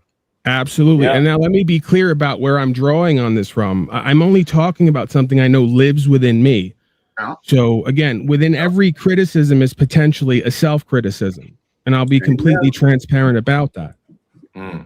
Okay. Now back to Jack. Where's our progress today, Jack?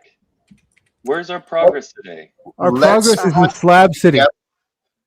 Let's find it together. What do you identify? Today, our progress. What have you learned or gained? What would you like to learn or gain? The day's not done. Resolution. Well, how can we move closer to our ultimate goal today? How can we do that? Ending wars and ending corruption, Jack. Jack, give us some wisdom on how to end corruption in our own lives, bro. Dude, here and now. I actually think I forgot to bring up a contribution. TK, welcome to you, TK? Brother. TK. Hey, TK. How you doing, man? Yes, sir. I think we have a contribution to bring up if you just want to go ahead and... Would you please? Yep, definitely. It looks like we have Andy Hugtelin, 6319 for $5. Can we possibly get a joke from Grace and or Ben? let's lighten shit up a little bit. Our life. And real quick, can Grace actually do something? Because Ben carries their whole team. And let's see that she can actually do something. Let's not do the Ben joke, shall we?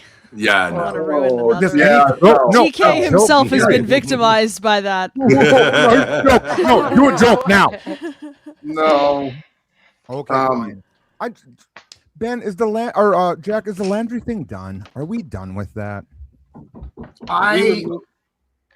I hope it to be. Now, Snow brought up she's looking for resolution. I think that's what Landry was looking for. And I'm learning to trust. Things will happen when it's time for them to happen. So I'd like for us to let it go. on that. If Snow, if you're ready to let it go, I think we're all ready to let it go. I will. Go Like, ahead. I really, there's only certain stories that I'm kind of invested in, but I just want to call out the hypocrisy in certain situations and then maybe get Paul's wisdom of all, about the bigger picture, the scenario.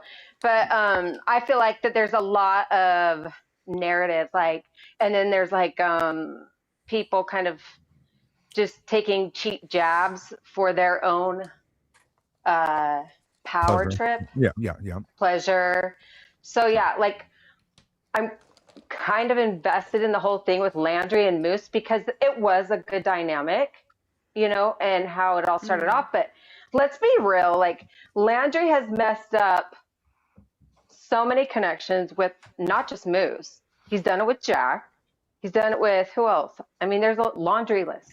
So with a laundry list. A laundry list. Landry's laundry. NPC. He's very young, but he also does things like these jabs, and then he underhand backbiting towards these other creators in the bottom of YouTube sector. But then he wants to sit there and critique them and act like he's better than them when he can't accomplish or do anything even that fascinating or even that entertaining.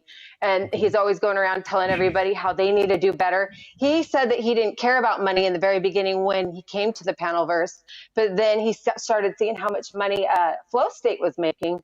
Flow State started giving him money, Landry, right, when he got monetized or whatever. And he was really grateful for that.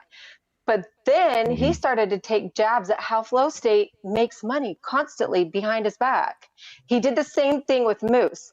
Now, I think Moose does have his priorities straight because where are we going to land this? Yeah, we got to land this plane. We're circling the airport for too long. She's making some good points, though. Yeah, she was actually making very good points. Jack. Yeah, but I'm almost done, you guys. She's cooking. I'm almost done. So, okay, with the whole thing with Moose, I believe that his priorities are straight. He cares about first his baby, his job, he goes to work, and then he has to take care of his properties. Then he goes on the panel first, he goes on the internet to have just fun. like any other man does, correct? So a lot of us go to work and then come do this shit on the spare time. There's a lot of people here on the internet that don't do anything but sit on the internet and wait for drama, or like Landry, he doesn't even have a job. He has so. Sorry, I had to set off the fire alarm, fire alarm on that one. Dare we ask what you? Hello. We hear you. Go for it. I was going to say, dare we ask, because you're literally involved in every non-versation about these non-tech creators and every piece of drama, right? So it's kind to you. At least half of that is you. Half That's what that you're trying to be. Are you denying that? Are you denying that? No, I'm not. I don't have to deny it. There's certain situations I'm invested in, just like you are. Can I make a suggestion? Because I'm not invested in any of it. Jack is a religious figure, but he doesn't use a lot of religious language. But he does kind of sometimes. But have you ever heard when people say I'd like to lift up this? like, you know how they're it's like kind of like Christian sharing. And so I'd like to lift up Landry and Moose for being vulnerable and being willing to say that they have a kind of love for each other and not being like so concerned about it seeming gay. I think it's a genuine love between men in the making, the building of something worthwhile. Like I'd like to lift that up. Be yourselves, boys. Be yourselves. For sure, they're related. Nice. Moose, are you not related? Are you not related to Landry? Look, bro, I'm not trying to make Brokeback Mountain 2. All right. No, see, but I'm no homo. I'm just saying I'd like to lift it up. It's like borderline cringy, but I like since we're in a religious space. Bro, I work for the feds. I can't be sitting here all day with him. Oh my! Another piece of like word they use. They'll say, "I can tell that you have a heart for like the poor and downtrodden. You have a heart." You know what I mean? That kind of like Protestant language. It's kind of cool. Yeah, actually, you can tell because I'm a Rotarian and I do a lot of like charity work, community service, and stuff. You have a heart. I love it. I actually enjoy it. I enjoy doing it, and I wish I could do more of it. I wish I could just fucking.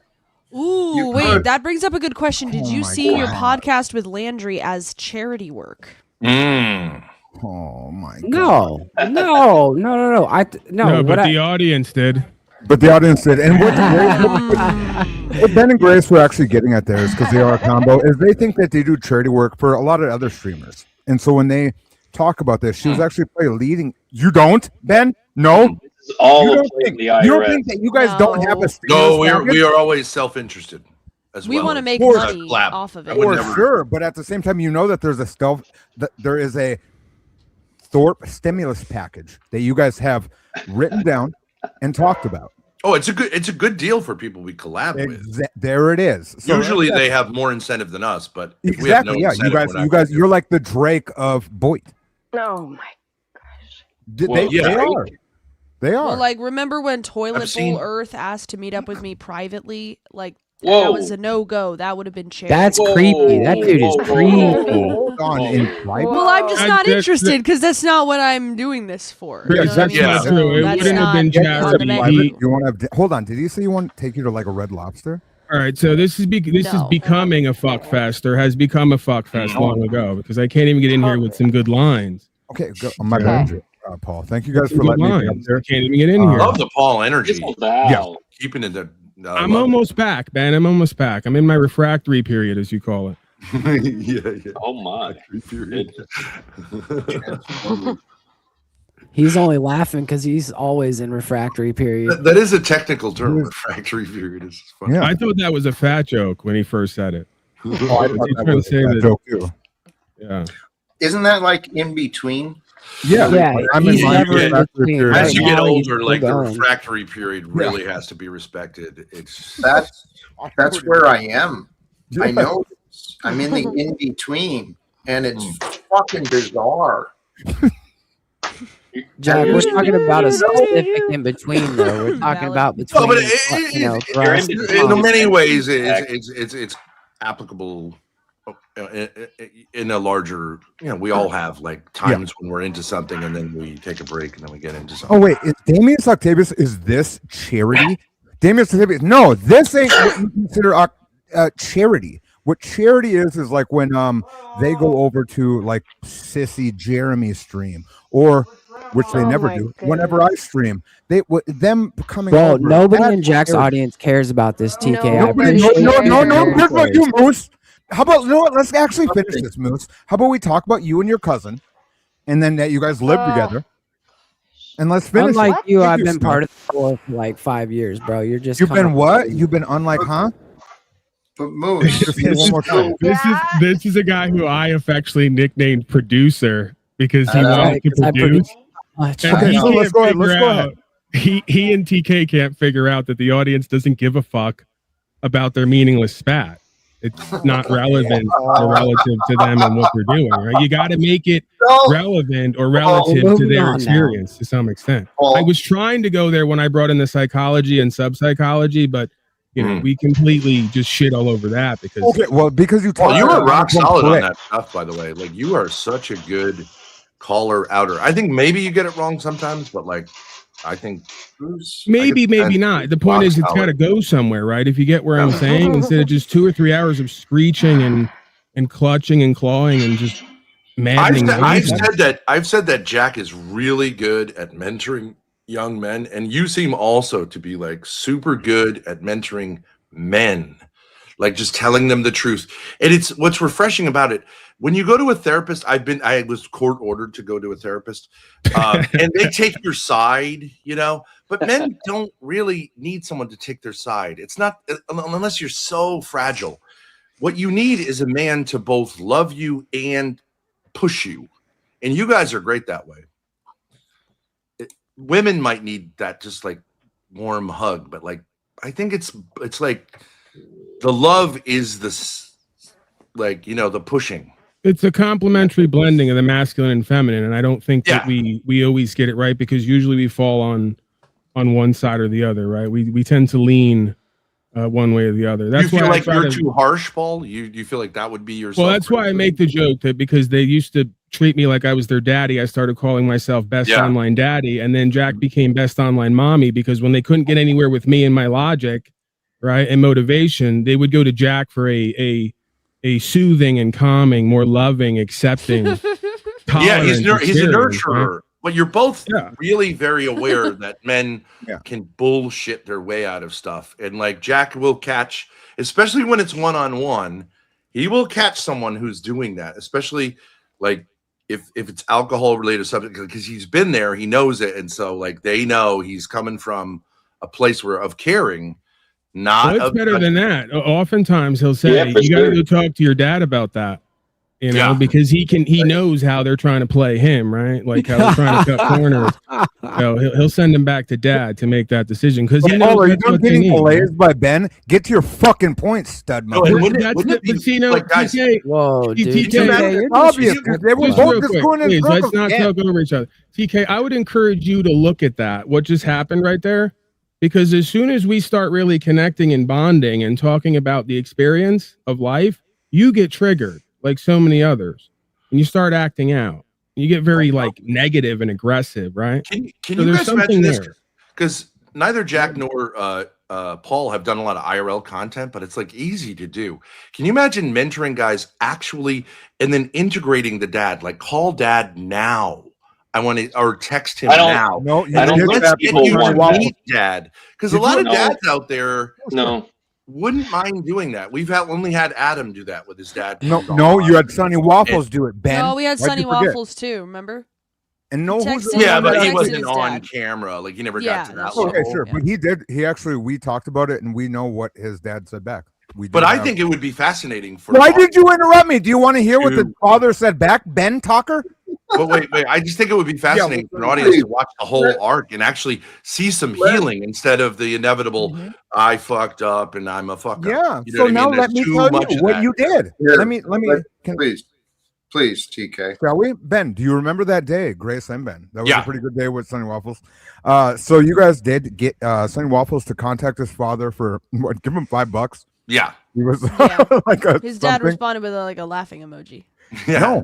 No. They talked. Ah, interesting. Yep. They talked, and it was good for them, and that was about it. Yeah. So, and the number one thing is this. The number one thing is this. I gotta not say that. But Grace, can we get her off camera when I'm talking to Ben? Well, real quick here. I'm gonna head out, but I got one thing to say on my way out, and that is, just in case people don't understand charity, the highest form of charity is knowledge. So if anybody learns anything from this platform, then it is a charity platform. That is true. That is true. Thank you, Wizard. I appreciate you, sir. And you know what, Jack? I appreciate you today, too. You've had a lot of patience throughout all this. TK, stop having a fit like a little child. I'm actually appreciating Jack for once, something most people don't do around here. Yeah. I can see how Moose and Landry would drive each other crazy. They're both sort Well, of they like live together. sarcastic. I drive everyone crazy, but some, you know, No, but Jack you two has some together, you're love both for me. like sarcastic Paul has some and love for me. passive-aggressive. Scott has love for me. Snow Yeah, has love for me. you're both And you'll have what love for we- me too. I'm not like a hemorrhoid. I don't. I'm No, not you're very pain- honest. You're very honest. You're saying like, sure, I may have my limitations, but like that's what I got. And I think that's like pretty great. You're He both hides- what we in show business call cunty, if I may. Yeah. Yeah, that's fair. That is fair at times. Not always though. You use a voice modulator and you're fucking Landry's little cunt cousin. Get the fuck out of here, you stupid jester. Who rides a fucking crotch rocket too? Why I do. TK, can we talk about your triggers, buddy? Yeah, bring him back to love, Jack. I was just feeling that. We need to bring him back to love. We need to bring everyone back to love. I was even slipping there for a second with the cunty thing. Bring us all back, man. I don't mind. I don't mind what my problem is with him. I just know that he's they're fake dorks Who is? that do this flat earth grift. Moose Who? and Landry. No. You're I have a mistaken. shrimp dick. I'm a grower, not a sower. Who are you? See, you're getting like triggered again. It's a shrimp dick. You're look how easily your mind is distracted, my brother. Oh, my bad. Right next to the woman that I've been fucking all over the place with. Now she thinks I have a shrimp Hey, dick. TK, can I You stop have no you? chance. Sorry. TK, can you just take a look at Grace's face? I want you to note how creeped out and off-putting For sure. she's looking and feeling. And I want No, you to I'm use not that as creeped a, out by TK. I'm not. No, that's creeped fine. out No, by no, no, no. TK. We know that. there's That's definitely this look that comes over your face when some of these Yeah. people start talking and you kind of side eye and Paul, wait. Let me. It's TK has told me in detail through text about him masturbating to my streams while I'm on stream. I think There's really nothing I could. And I'm cool with it. I think it's fine. But he's like, I'm God bless almost you. there. Can you like lift your arm a little bit? Oh So there's almost nothing that I It'd could be your knee, creeped not out your by. arm, you- I know why he was offended though, because he knows Grace doesn't like shellfish. What? I don't know what that means. I'm a Midwesterner. You missed it. Anyway. My name was you were shrimp dick, and so I was trying to make a joke, but your brain is too small to get that. Yeah, dude. I'm No, from the Midwest. You're not I'm that funny, Moose. yeah, I don't think anybody got that. Uh, I'm pretty people good in the with that crowd kind of got thing. that. I know I Austin didn't Murphy. see where you're going with that. He actually has a Austin mini Murphy. scrotum. He has a mini scrotum, not a Don't- micro penis. Don't. Can we He only has one ball. Anyway. Okay. So let's go ahead and move on. Point Let's of get back to clarification. us, please. Fuck you, Yeah. Grace. What do you? TK. Okay, my bad. She's over here calling me out for little things that we don't need to talk about. So thank you guys. Do we for have to keep letting- talking about little things, TK? We were trying to move on. Yeah, that's It's what I okay. was You're up hung to. like a 2-year-old. Thank you, guys. Where's my love? So what we were bringing is love. Love is what this whole show is about. If I see the title, it says, "Where's love in relation to you?" Wednesday chats with Jack Paul in Space for More. So I'm assuming I'm part of the Space for More. And in You the are. space. And why do You had to put space for more in there, huh, Jack? Is it something like a DEI hire? Scott, please. Please. Either way, I do obviously love Paul. I've told him I'm not a heterosexual though. So like he gets hold on. I'm not a Hold on, we're gonna get there. No, I'm not a gay. Heterosexual means I'm straight. I'm not a heterosexual. Mm. No, Okay. I'm not gay. TK is not. What I'm TK gonna is say not is I here love for healing. Paul. He's I just love a funny Paul. guy. He's not here for healing. He doesn't want to be And I analyzed. like I You think just have a what lot we're of doing feminine energy. That's okay. he has a I joy think to so. give. Like I He don't see needs any a life problem, coach, Jack, for damn. How gay are you, That TK? might be part of the No. issue, though. I think is there's a lot of folks who come here who need the healing but aren't here for the healing. Yeah. And I guess you could argue that might be how the healing takes place, but there's going to have to be some conscious awareness and intention set, right? There definitely I does, think but TK's here just to lighten it up. You know. Wow, I love that. I'm the jester. Yeah. No. Ben, I think what you're going to Or find shuck in and these- jive for the white man. I know exactly what you meant. I knew exactly. Don't hit that fucking 400 button. years. Guys, Get Mr. Bojangles in. He'll make us all smile. Stop, please. He's lightening up, Jack, as a coping mechanism to avoid the challenging, testing, dark work that we all may have to do. No, this is what we have to do. I understand. So it wasn't that I'm a masculine male with feminine energy. Everyone knows this about me. Okay. Also, feminine energy. PK, you That is also might very want to true. learn the difference between homosexual and heterosexual if you're going to go around town claiming you're one or the other. I'm hetero. I mean, I'm causes a lot of issues. I very much love my home, and I'm a Yay. sexual being. Okay. See the difference between me You're and TK? confused. I mean, TK. Paul, could you even I'm what are you funny and even he's gonna dumb. attempt to do if you try to heal? What would your Look at her. angle be? Well, that's the thing. What, you want to flash your pussy on? No, Grace? stop. No, TK. he's not right here. Okay, if I you're think not TK is kicked out, happy I with am. who he is, so I don't know that. We need But this is the thing. This Yeah, is the Jack perfect doesn't want him to be a opportunity. loser anymore, and neither do we. Why we are here, I'm confident. The reason we are together is to help each other. And to help each other means get past this bullshit trauma and insecurities we used to carry around. That way we can live greater lives. That's the whole point. Right. Yeah. So Jack has said many times that he believes that part of his role here is to life coach.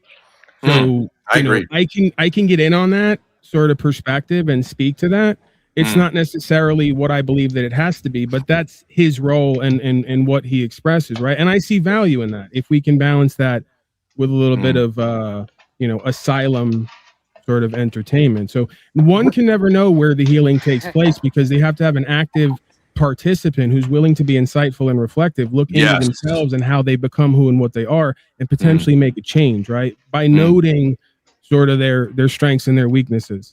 You know, it's a fellowship idea. We know so many people, but I don't feel called to be a life coach. I feel called to be a death coach because I point to the local bridges where they can, but I do think that's your guys' role. It's like a tremendous important role. Ben, I'll have you know that the term life coach, the term death coach was actually brought up here, and that's been I got that sort from, of I got that from the right. So that's part of the lore because one day I had to pronounce Jack Talcott a death coach because he was getting so much flack for the life coach thing, right? And it's worked out swimmingly ever since. Remember, we had that guy too, the drinking problem, and he just kind of faded out. Right. Kind of looked like he died here on the panel. Yeah, You've death coached a lot of people on this panel and allowed them to surrender to the sweet release of death, essentially. TBE died off in the stream with me one time. All sorts of people done this. Well, the type of coaching you guys do, either someone's going to take it on, or they're gonna maybe just realize that they're actually not interested. They just want to be victims. So it might have that effect. And then I can Google some local bridges. That's where they go Paul to. We can work Yeah, symbiotically. We used to have this guy on stream who it'd be 3:00 in the morning and he'd be on his boat drinking fucking tall cans. Oh yeah. And remember that guy? Yeah. I believe he stopped drinking after Paul. Yeah, I don't doubt it. Yeah. No, he fell down the stairs backwards and he walked up the stairs like nothing ever happened. And we were all sitting there thinking that he would probably broke his fucking neck. Well, believe it or not, there's a lot of folks who, through our interactions and fellowship, have actually changed different aspects of themselves in their life. I mean, we may be one of them. Like that's one of the cliche ideas, right? To the student must become the teacher and vice versa at a certain point. So we can life coach all day, every day, and may still have to come to the determination that we need to do that with ourselves first and foremost in certain areas. Paul, you're rock solid on looking at family dynamics as usually the key to understanding where someone's gotten to. I think that's really good. He knows that you get fucked up at an early age. Yeah, it's almost always when people talk about trauma, I love that you say bullshit trauma because that is usually what it is. It's unprocessed. Moose pointing out the reason that I know about these family dynamics so well is because mine was so broken. Thank you, Moose. I didn't say that. That is true. I didn't say that. Actually, I want to hear from TK. I thought it. I Sure. Thank you, Moose. I was just reading chat. I was just reading the message boards. So go ahead, because obviously, you guys could probably let me go before in case the studio We is so can't full, let 'cause you go, bro. You have nothing to Let go him, to. let him talk, Moose, please. That hurt a little. But I'm go sorry, ahead. Jay. Go ahead. We were discussing possibly why you might be here, possibly opportunities for healing, for growth, right? Yeah.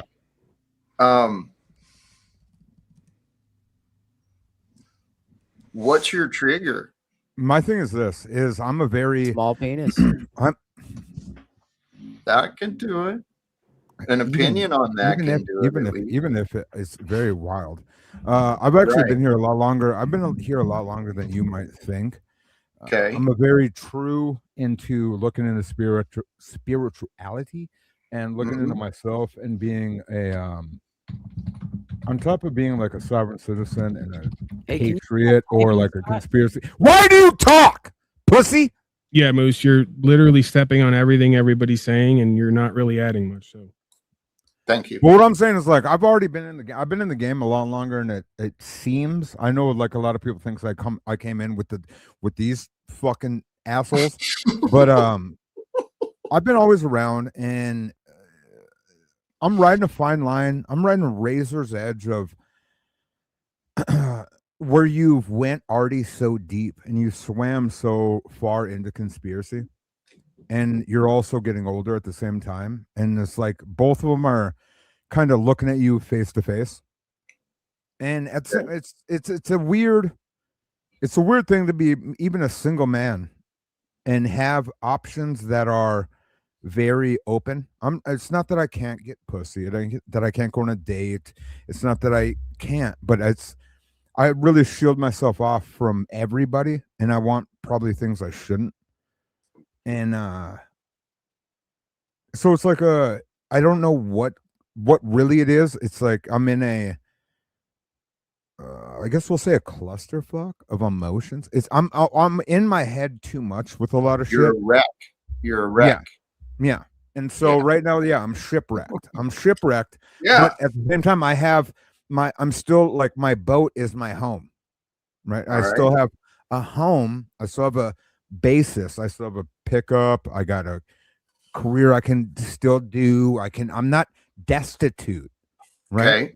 But I'm just riding a wave, right? All right. I'm not really looking for anything more than I guess would be humanity. All right. Right. Where are you going to find that? A lot of things I do find it here a lot. And a lot of people think that I'm like fucking around with half the shit. I push the envelope with a lot of shit, but it's really just like, yo, homie, I thought that we were like tight like that type of thing. So, and then it turns into whatever the fuck and whatever we've been into the last like couple months. But that's about it, homie. I'm just like, what is that, midlife crisis? Should I go buy a Ferrari or a unicycle? No, I think I got to get a unicycle. Brother, you're actually in the perfect spot. And this feedback, this is honest, I think. You seem pretty open. You seem pretty open, TK. You don't hide a thing about you. And that is rare. No. Many people are pretending and fronting, but there's work to do on regulation. I get a little too open. That's kind of a lesson I've been working with too, man. Can you not wear polo shirts next time, real quick? Can you just not wear polo shirts? Because I don't own any, and I like to dress like you on stream. But go ahead.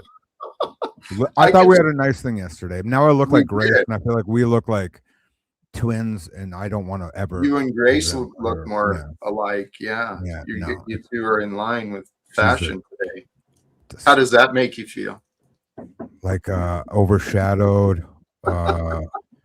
Somebody that she is always considered to be the worst. Somebody that's been better than everything she's probably ever had ever besides BT. And it just hurt. Whatever. Does it make me hurt? I get pissed.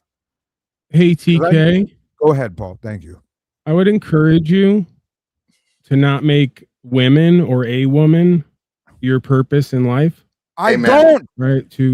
Yeah. I'm not saying that you do. I'm saying something that I've sort of seen the juxtaposition of with myself. Sure. Finding or looking for creating your purpose within yourself and within your life, and then allowing the right woman to come into that life with that purpose, right? If it doesn't apply to you, it doesn't apply to you. No. I hear you. So with me is a lot of people are, they come in, and I live in a place where it's not hard for me to get the normal ones. And then online, this whole online thing, it's like everybody hated when I associated with these two, right? Like I never got so much, so they were a stimulus package to me. Like everyone was so pissed when I would even entertain all three of you up there, or four of you up there, like with the conspiracy shit, with the fucking Thorpe shit, or the Talcott shit. Everyone's like, Tommy, what the fuck? Da, da, da, da, da, da, da, da, da, da. And it's like, it almost made me want to figure out it more and like care about it more, which is wild. So I don't know, I don't know what the fuck I'm supposed to say right now. Well, But this is where Jack would say, if one thing is for sure, two things for certain. Jack Talcott, Paul Unslaved, and the Thorpes trigger egos, brothers and sisters. Yeah, brothers and sisters. No, real quick, we have Talcott Express for $2. Don't be cheap, King. Buy Talcott merch. Do you have swim trunks and t-shirts? Well, we've started a line of prophylactic condoms, live without fear condoms, in order to stop the reproduction process that's leading to an influx of fools on panels, right? So this is a long-term game we have, like, saving the planet, ending wars. Didn't you have some sort of That's an interesting branding for a condom. Live without fear, because you don't have to condom is there, essentially fear in plastic form. You don't fear about getting them pregnant. You don't fear about the idiots that they're going to reproduce. I get it. It's you just, don't fear about all the resources you're going to have. Yeah, it's just, I mean, it's literally the best plan. Well, that's why it captures you, right? Because it's that complementary sort of balancing aspect of live without fear, but also wrap it up.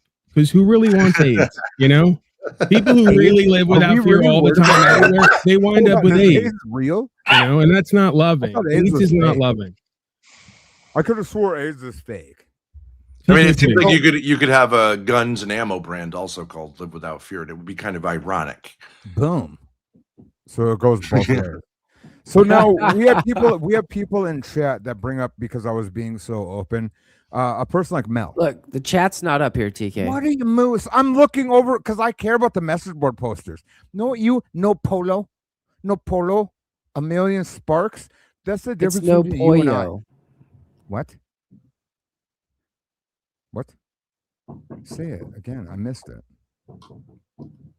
It doesn't matter. It's no pollo. It's no chicken. You don't even know how to. You know what you don't know how to do? Engage. You don't know how to play double dutch. Right. Dude. He doesn't. He's disassociated. It's just so irritating. Jack, could you help me? Is that marijuana? Could you help me be better? I could, but at not being disassociated. You haven't been willing yet. Yeah. But yes, I could. That was the look. You see, I got her. That was the look. Everyone saw that. She can't deny that. Everything. It was creeped out and concerned. Everything is what it was. Moose is an actual retard. Cybercrime. I could be, dude. I could be. TK. Okay, this is who I want to talk about. He loves the Lesbos too. All inclusive, Tony. That's not Melanie to that picture, which is crazy. I do. That's not who Melanie is. But I have loved plenty of lesbians. Grace, that's not saying that I don't scrunch your face. I have no problem with changing over lesbians. But TK. Yes. Go ahead. What are you going to talk about me and Melanie now? Don't do it. I want to challenge you. What is your you're fixated on these other women, dude? What's going on? She was my first crush ever on the internet. So what? So what? She didn't leave me alone, Jack. Have you ever asked her what she did to me? No, because we don't care. No one ever asked TK what she did or what she did to me. TK, we don't care, bro. Yeah, exactly. Do you need a hug? You need a friend to talk to about it? I can't, dude. I'm not. Have a great. It's okay. No, it's all right. It is okay. I get it. He ran from the love again, Jack. That's something that we've seen before from him. He felt it closing in on him. A lot of folks here are very uncomfortable He's unappreciative. I Sharing came for love the and hug. space.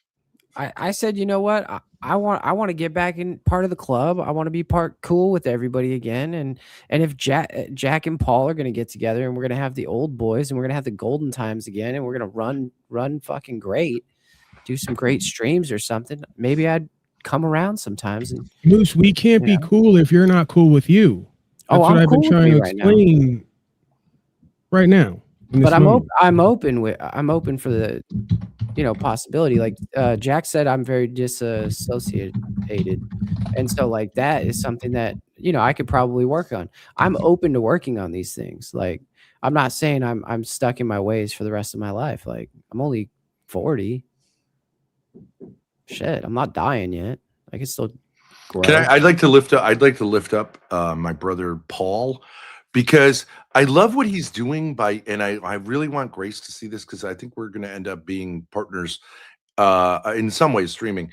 I love what he's doing by being so active with muting people, putting them down, full screening. I think like Jack and I both are kind of more the ideas guy, and we're overly tolerant.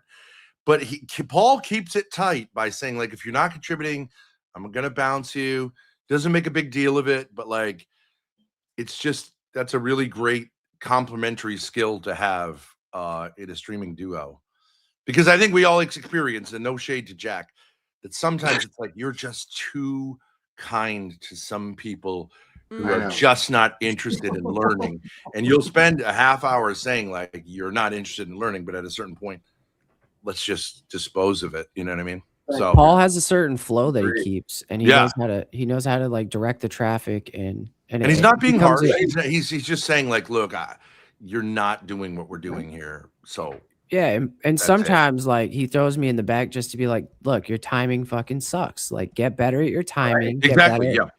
There's almost an art to this that I became aware of. It's like the coaxing of a certain energy to where it rises and it falls, right? It's almost reflective of life. It has its high moments, its climaxes, and then it has its sort of vicissitudes. And I like to sort of create that and or become aware of that and then ride that into the next experience. It takes a certain prudential skill to know when and when not to, and you really can't teach it. It's just like some people have it. But me and Jack, I think, are more like the types who are like, look, I just want to have a discussion. And you and Grace are the types who are more like actively like, I'm going to keep the garbage out. And like, I don't know, man. You guys surround yourself with some Great heavy trash, man. Like I could probably bring like an entire fucking dumpster over to there. Well, and part of it is when you're at a certain size, you have to be more tolerant of nonsense. And then at a certain point, you can raise your standards. I love to see streams where they say like, I'm favoring cammed up people because look, like we try to raise the standards, and because it always helps. Yeah. So it's like, I know that sometimes you make exceptions, but it's like that I think Paul's got it. You guys have a great complementarity. I love to see it. So I wanted to lift Paul and Jack up in that way. This is my kind of Ben sharing in the love today.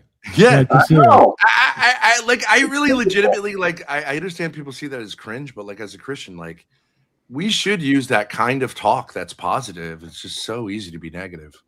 Yeah, but sometimes you need the hard, cold truth, and that's the problem. Like you guys were talking, no doubt about it, bullshitting themselves and bullshitting each other, and that's where I come around and I start getting on everyone else.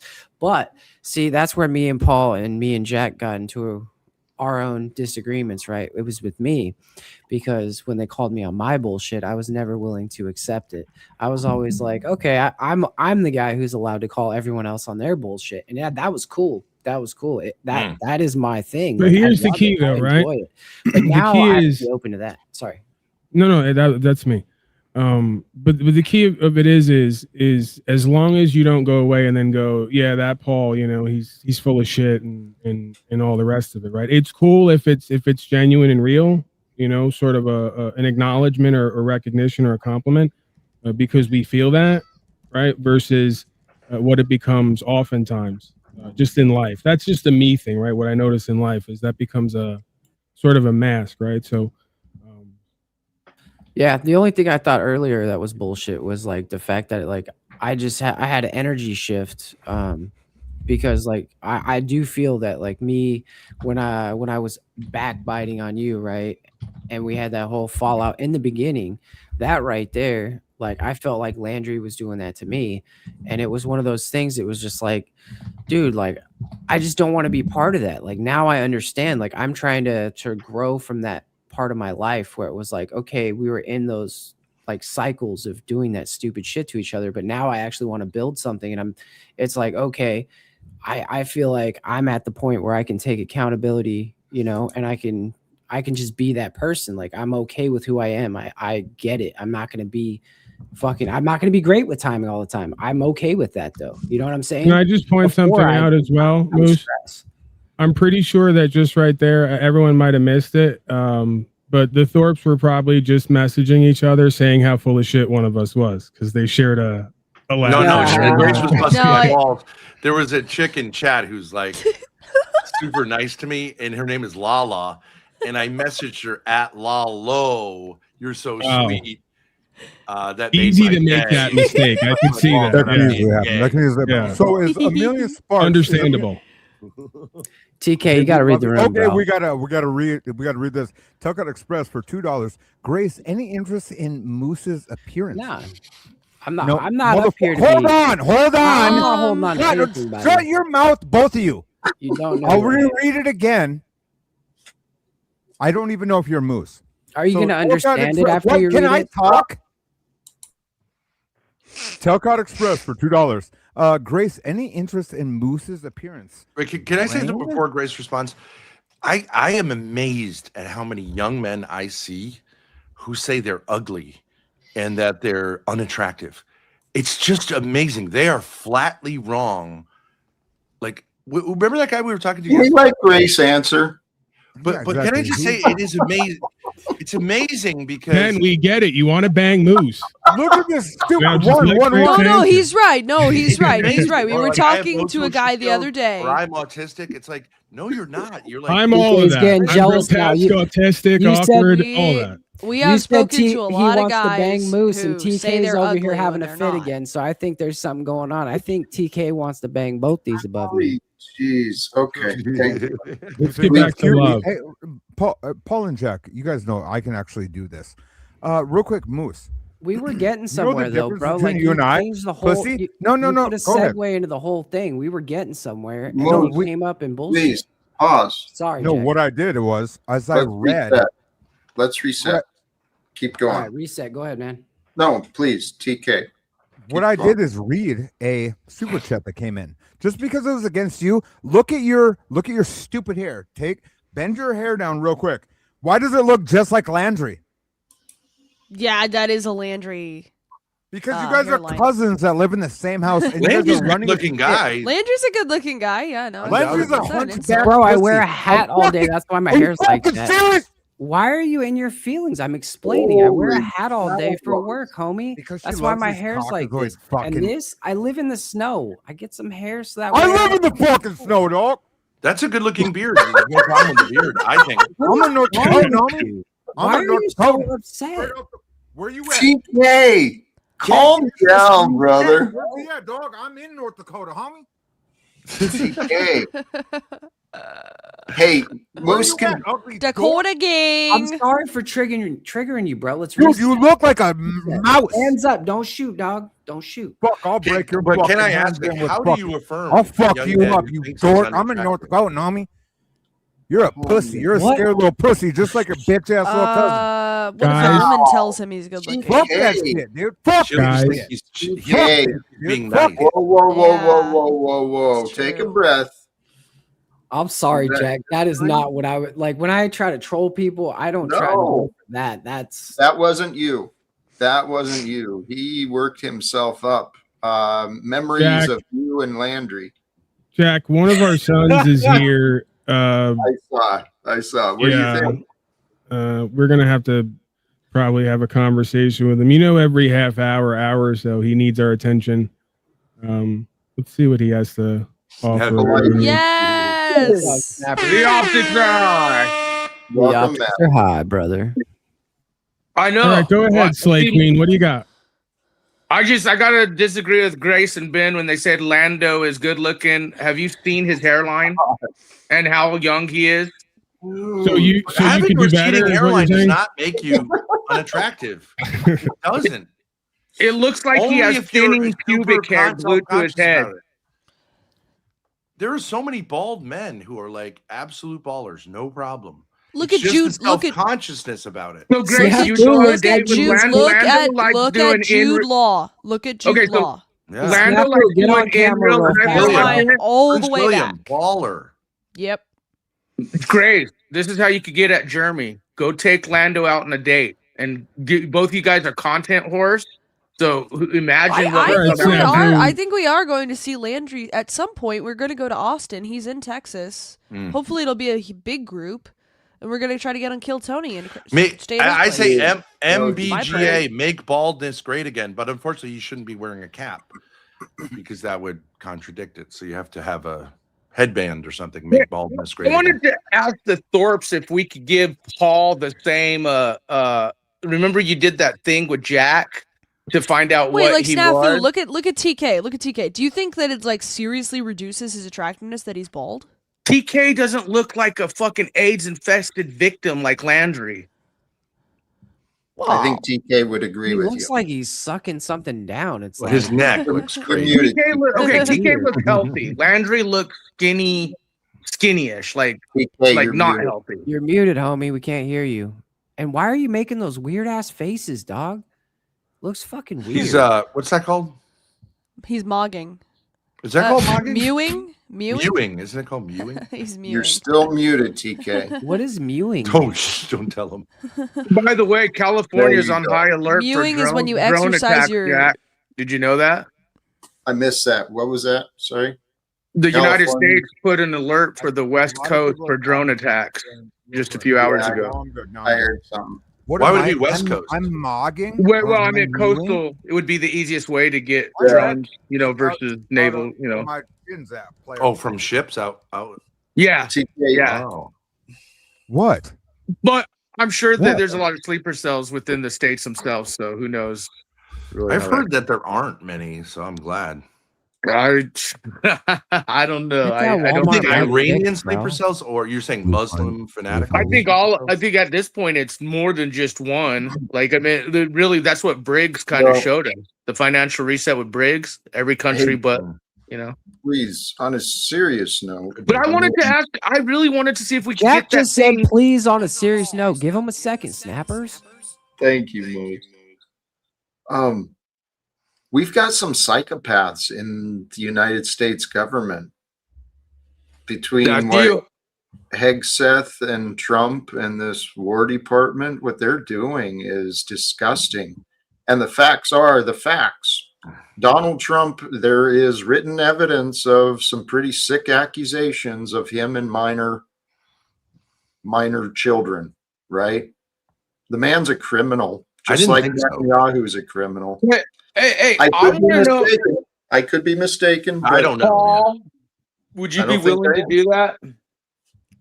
Again, I may just be lacking in love or faith, but I've said to Jack at certain points that I don't think that there's a high probability of being able to interact with these folks. No, not the delusional thinking. I wanted them to do the like what Grace did when she asked Jack all those questions and it came out with his astrology sign or whatever the fuck it was. Sure. I wanted to see if they would do one on you and see what you came out as. Oh, that was to be a cult leader, I think. Whatever. No, it's personality said. test. Personality. Yes. test. I was thinking it would be interesting to see what Paul's personality test would come out as. I can do them. I can do them at any time. I have all We could just call the last 4 psychiatrists that I visited and get their report, I'm sure. Or just tune in to the live streams. Right, precisely. I go, why is he even asking? He sees me regularly when I appear. Paul and Jack, can I ask you guys a question? Because we've interacted with people who are loosely in the conspiracy sphere. I'm not saying you are or aren't, but what I'm saying is if there's over scrutiny about things like Epstein Island, because I think there were people who just visited for a scientific whatever. Stephen Hawking was not getting laid. Okay, Yeah, I mean, think that's that's possible. like But the chance of you getting if laid we these days. over scrutinize, then we do incentivize people like Trump to like say, let's get the attention off of it. And it actually makes the next Epstein even more powerful, because now just getting you on an island where, sure, there are shenanigans going on, but maybe you don't know about it, but you're do you know you're photographed and photoshopped even, like Ben, do you know I'm what not the saying to Epstein- hurt plane. people, but Ben, you gotta be Ben, careful do you- not to. Ben, do you know the Epstein Island isn't really like, it's not showing the trafficking or all this sex shit that it really is showing the eugenic programs and the scientific government projects of population control. It's kind of like I was telling Jack, like think about the casino thing in the 90s, 80s. It was a big thing, online gambling, Texas Hold'em, but they had to find a way to do it quote legally. So they started getting offshore islands to run these data centers. So then technically you weren't gambling under United States. So all these Epstein Island things are showing. Yikes, hold on. You know, actually, no. I think this is funny for two reasons. One is like obviously like what the fuck, but secondly, this has not been confirmed to be real. I saw it going viral. But it might be AI, but I think it's funny to AI this, even if it was real, it's hilarious. Bill Clinton. I can tell you why. What a pretty little princess. Why does Stephen Hawking look like the Joker? And like, can we be real? Can we be real? We've all like had been with it, like in bad situations. Bill Clinton in a hot tub, relaxing and enjoying himself, like that's legit. And also Monica, it's legit when you're married to Hillary Clinton. I mean, that's not. Yeah, to I mean, me, I'd like, bulldog that crucifixion bitch too. Please, this is what I think is the bigger story. What Snafu is saying is accurate. The Epstein story and all this evidence that's been uncovered, it's not just the island, right? It's real life conspiracies of these predators, right? Wanting to profit greater and to gain greater control over all of us. Okay, it's sick and twisted. And here's what I see is really important. It could not have continued. You brought up, right, there's likely a lot of names that had no clue, right? Or their knowledge was minimal. Yeah, were you on that plane, Jack? That plausible deniability is bullshit. Jack, were you on the plane? But I think it's important to sort out which ones, not just throw So everyone. Snafu, instead of you trying to do the bit non bit, right, and the gotcha game, how about we all reflect on the fact that the dynamics he just laid out are probably present in all of us, or just society in general to some extent. You know, manipulative, controlling, willing to elevate, their own material, beneficial state. Yeah, I think all other rich people values and getting morals. together to like work the system shouldn't really be particularly scandalous, and it's not illegal. It's big tech, dude. Like, what do you guys expect? It's big tech, mixed with. I mean, it's money, big tech. Serious. It's capitalism at its finest, right? Because capitalism is all about. Let's ride. Oh, I want to update from Imperius. How is Jack's channel looking? There's already 3 copyrights in there. Okay, perfect then. So since you want to threaten Jack and therefore me because I'm co-hosting indirectly in the channel, then we just won't have you here anymore. We won't host you. You'll be banned in the chat, and you can do your worst. And I'll do my best if necessary to fucking grace.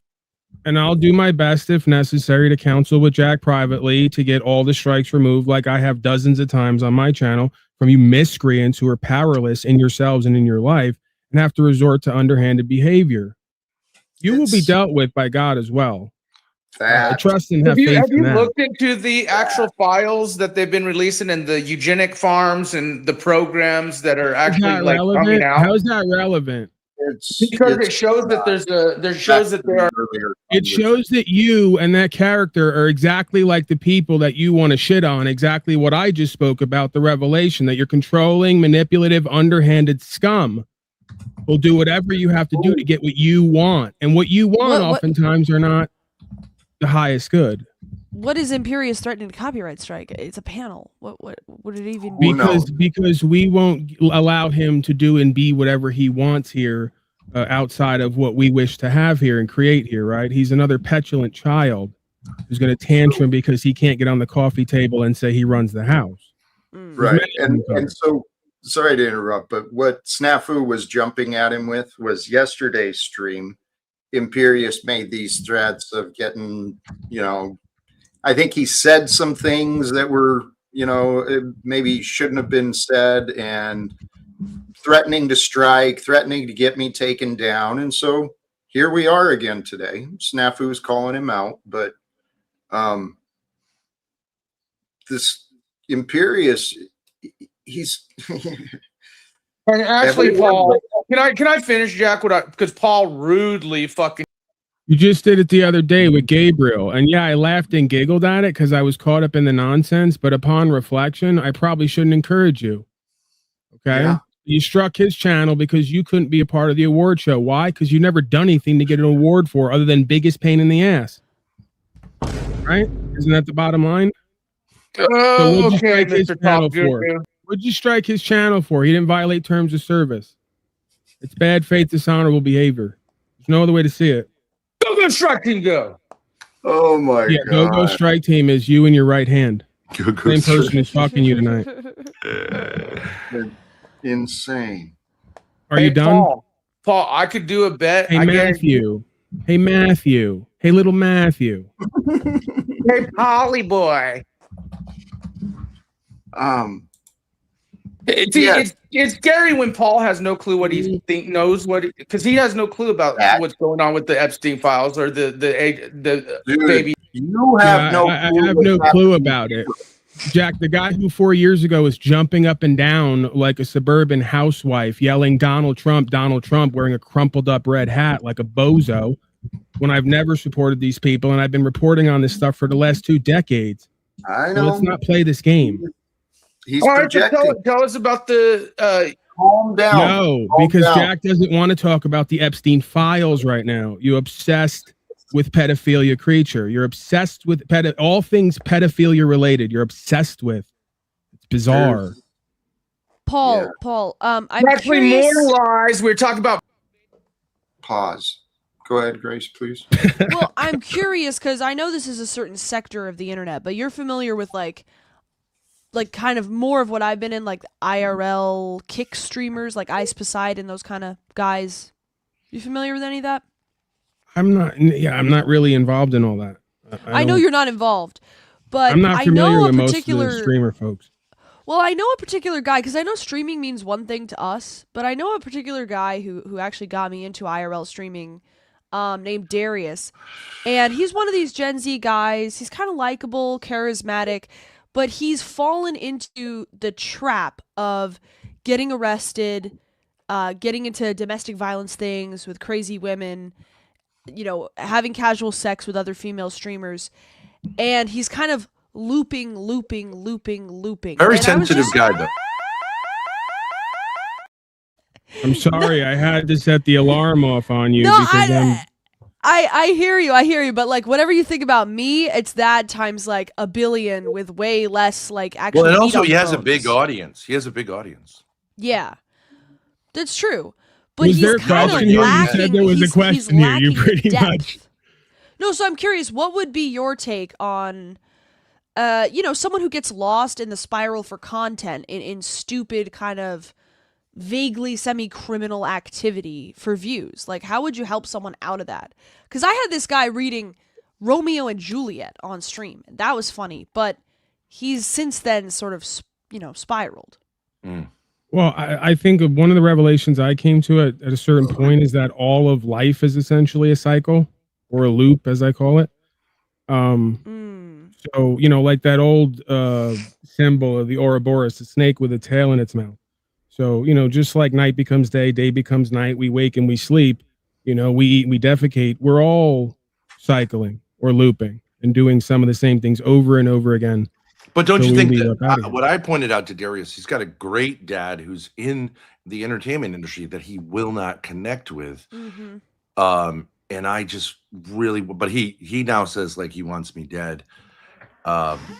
He's probably trying to find his footing and his identity, right, Ben? I mean, I think we all, to a certain extent, in a certain way, at a certain point in our life, act outside of the norms just to kind of push boundaries and subconsciously get more of a handle on who and what we are and what we want to be, right? He also has this dynamic with his family, I think, where he's like like his dad is black, but he's like light skinned and his brothers are darker skinned, and so there's all that kind of identity stuff. And like their dad What is that? What the fuck is this? Sorry. That looks like a chaotic truth panel. Chaotic truth thumbnail. Or thumbnail.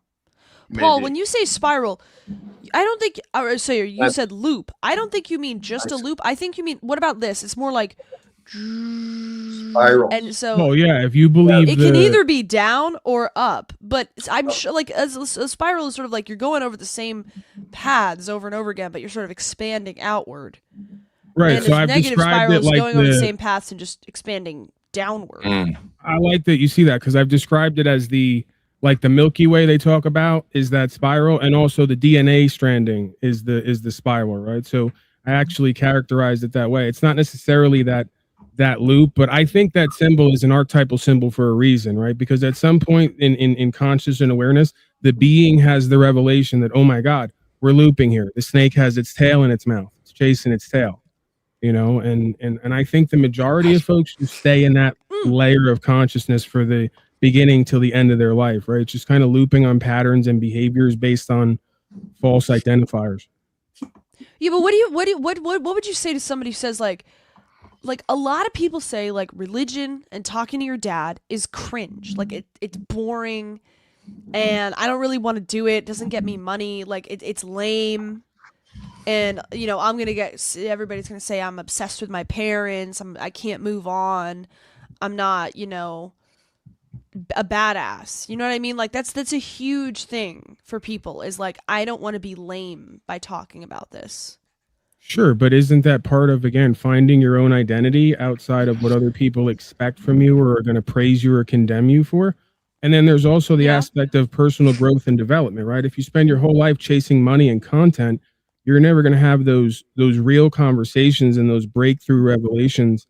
If you are going to have them, they're going to be way later in life because you're going to indirectly stunt your growth and development by not exploring these aspects of yourself and creation, right? You're limiting, you're self-limiting in order to appease or to produce, right? Which has its place, right? Everything can have its place as long as it doesn't become the whole of your beingness, right? There's usually a balancing act. As far as I see it, that goes on here, you know. I wish I could bring this guide to you because I think another thing is like if you're just chasing the content, that can be a very, very superficial thing, and eventually, like there's no, I don't know what to say. Like if you're just watching endless rom-coms, you're not gonna like at first it's fun, but then it's it's like eating too much cake. It's not like you're getting away with anything. You're going to make yourself feel sick. Sounds like he needs a greater purpose. That's what it is. Well, you can imagine, like you guys could be really helpful because the IRL streaming world is like, it's pure superficiality. It's just like, it's like so much pressure. I'm gonna film myself. I'm going to do crazy things to get numbers. And there's really no underlying story or redemption. It's just like it's random. It's chaotic. Well, it's adolescent. It's fine for adolescent boys to do that. It's fine. They do stupid stuff. They drink too much. They fart around. But when adolescence is now into your late 20s, early 30s, it's inappropriate. So just to be clear, what you're, if I can, Jack, real quick, what you're spelling out right now is one of the kind of inspirations or the intentions that I had with you and seeing where you and Ben and we're kind of going in your content and your energy, and then kind of seeing the potential there, right? So I not only agree with that's most likely an aspect of what we're all kind of brought here to do and be part of, that I kind of had that energy behind, right? Is I not only agree with you, but the majority of what I do is centered around that premise, that the majority of these content creators and just the world in general is involved in that foolish materialistic loop, right? And I think Jack echoes that that sentiment in his own ways. You know, there's a time and place for it, right? There's a time and place for the entertainment and the chaos and the, you know, the conflict and all the rest. And then there's a time to really have the real conversations, do the work, and go beyond the mask. And sort of, you know, the chaos into some level of creational order, right? And we almost discover that. We don't create that. I call it co-create, right? Because it's a Yes. creational and a kind of a experiential discovery process. The revelation, I guess you could say. Paul, I think one of the best ways to help that to happen, to help that to spread, is for others to witness it, for others to witness, for one to witness another, right? Climbing, achieving, right? Succeeding, doing great things. For one to witness another doing great things, it's inspiring and encouraging. And so, Grace, I'm glad you thought about that idea of, you know, an individual or an archetype, perhaps, these younger folks who are out here trying to get some attention and find their path. They could use some direction and some mentorship, some care, I guess. I don't know. Yeah. And I really actually think I've seen you IRL, Jack, and like you're very confident. You're not one of these people who has to stay online. And I'm sure Paul is the same way. He's like got a lot of confidence. I've seen his IRL interactions with cops.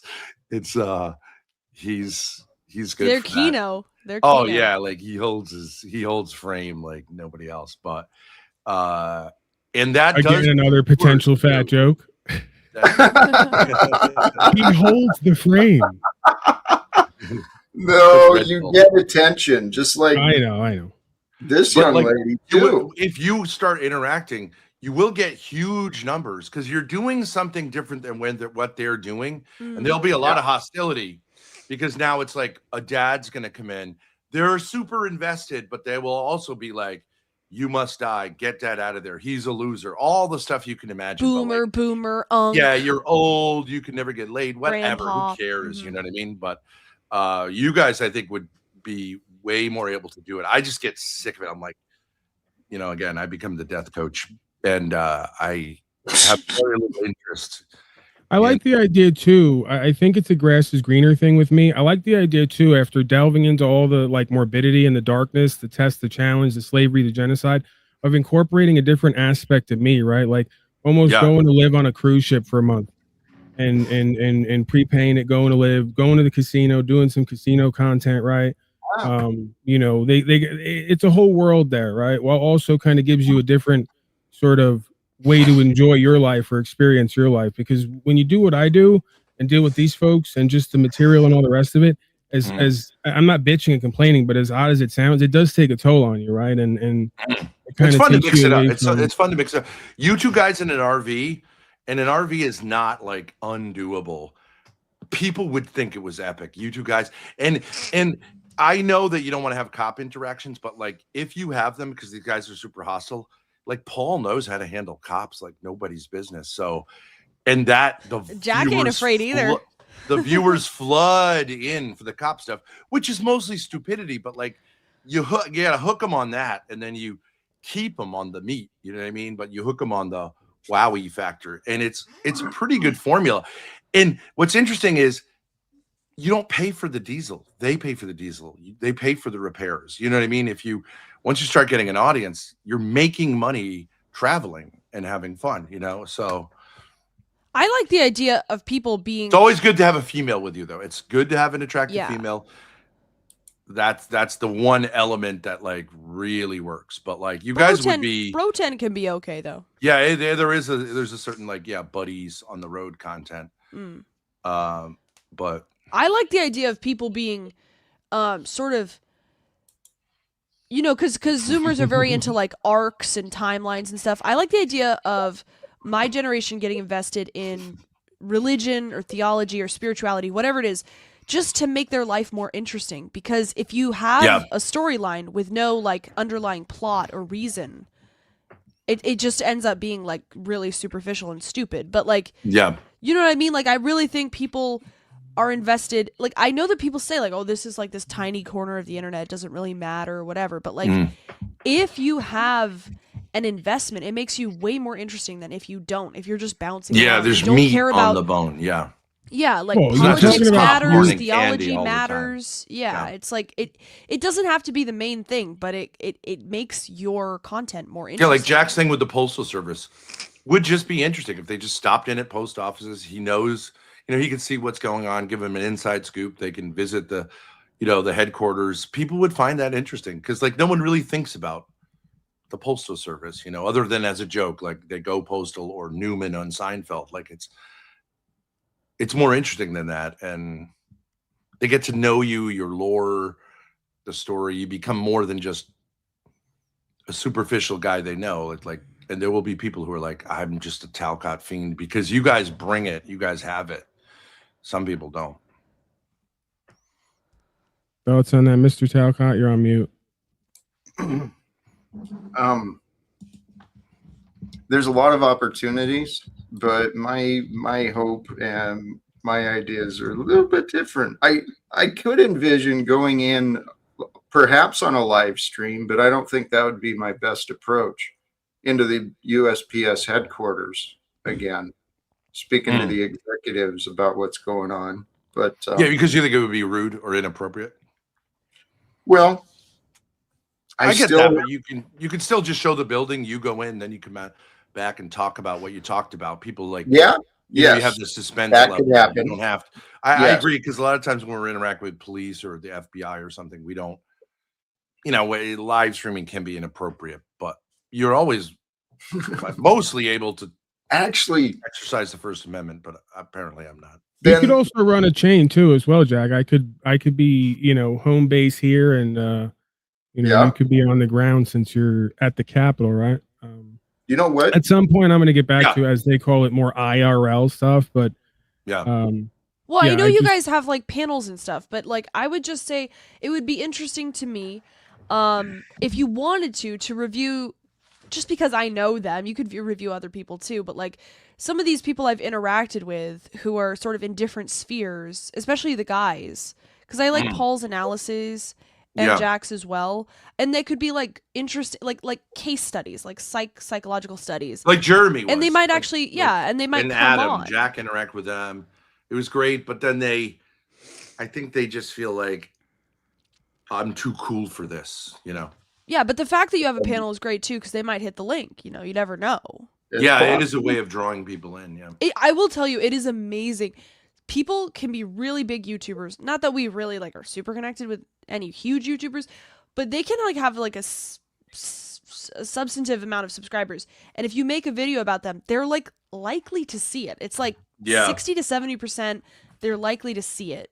I don't know why that is, but like it's just that the internet moves very fast. Like I was talking about this black woman, Tree of Logic, who talks about like drama and debate and stuff. And I have never interacted with her. And somebody clipped me talking about her and sent it to her. And then she brought it up like 3 months later in a Twitter thing. And I'm like, how do you even know who I am? Like, you know what I mean? Another insight is almost no people just call someone and say, would you like to be on my show? Or text them. It's almost always this like third layer Discord mention, you know what I mean? And like I actually got, when I first started out, an interview with like a really well-known guy, E. Michael Jones, just by being old school about it. I just called him and texted him, and he bit. I emailed him and he bit, so you never know. And I think that's your thing, Jack, is like, don't sell yourself short. If the Lord is, you're working with the Lord, he'll make it happen. I've always found that to be true. Sometimes the door is shut, but other times you're like, hey, wow. Ben, I'm growing in confidence on that. I swear. I can't prove it yet, but everything I've seen, it is happening. These talks of getting on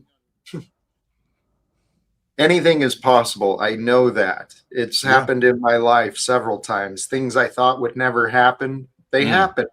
And so why not keep believing that? I envision myself actually on C-SPAN, on CNN, Fox, on all the networks, right? Mainstream and whatever. We started out with when we first started out, we interacted a lot with this guy named Andrew Wilson, who like I don't think he's very interesting or intellectual or funny or anything. Like I didn't see any charisma, but he's like on Piers Morgan. He's I know getting it's interviewed by crazy. Joe Rogan. So it's like it, and His I would just say wife as a too, creator, though. he has some talent, and I get that he's like appeals to this kind of like I'm a tough guy thing. But I think Jack, like you're 100 times as charismatic.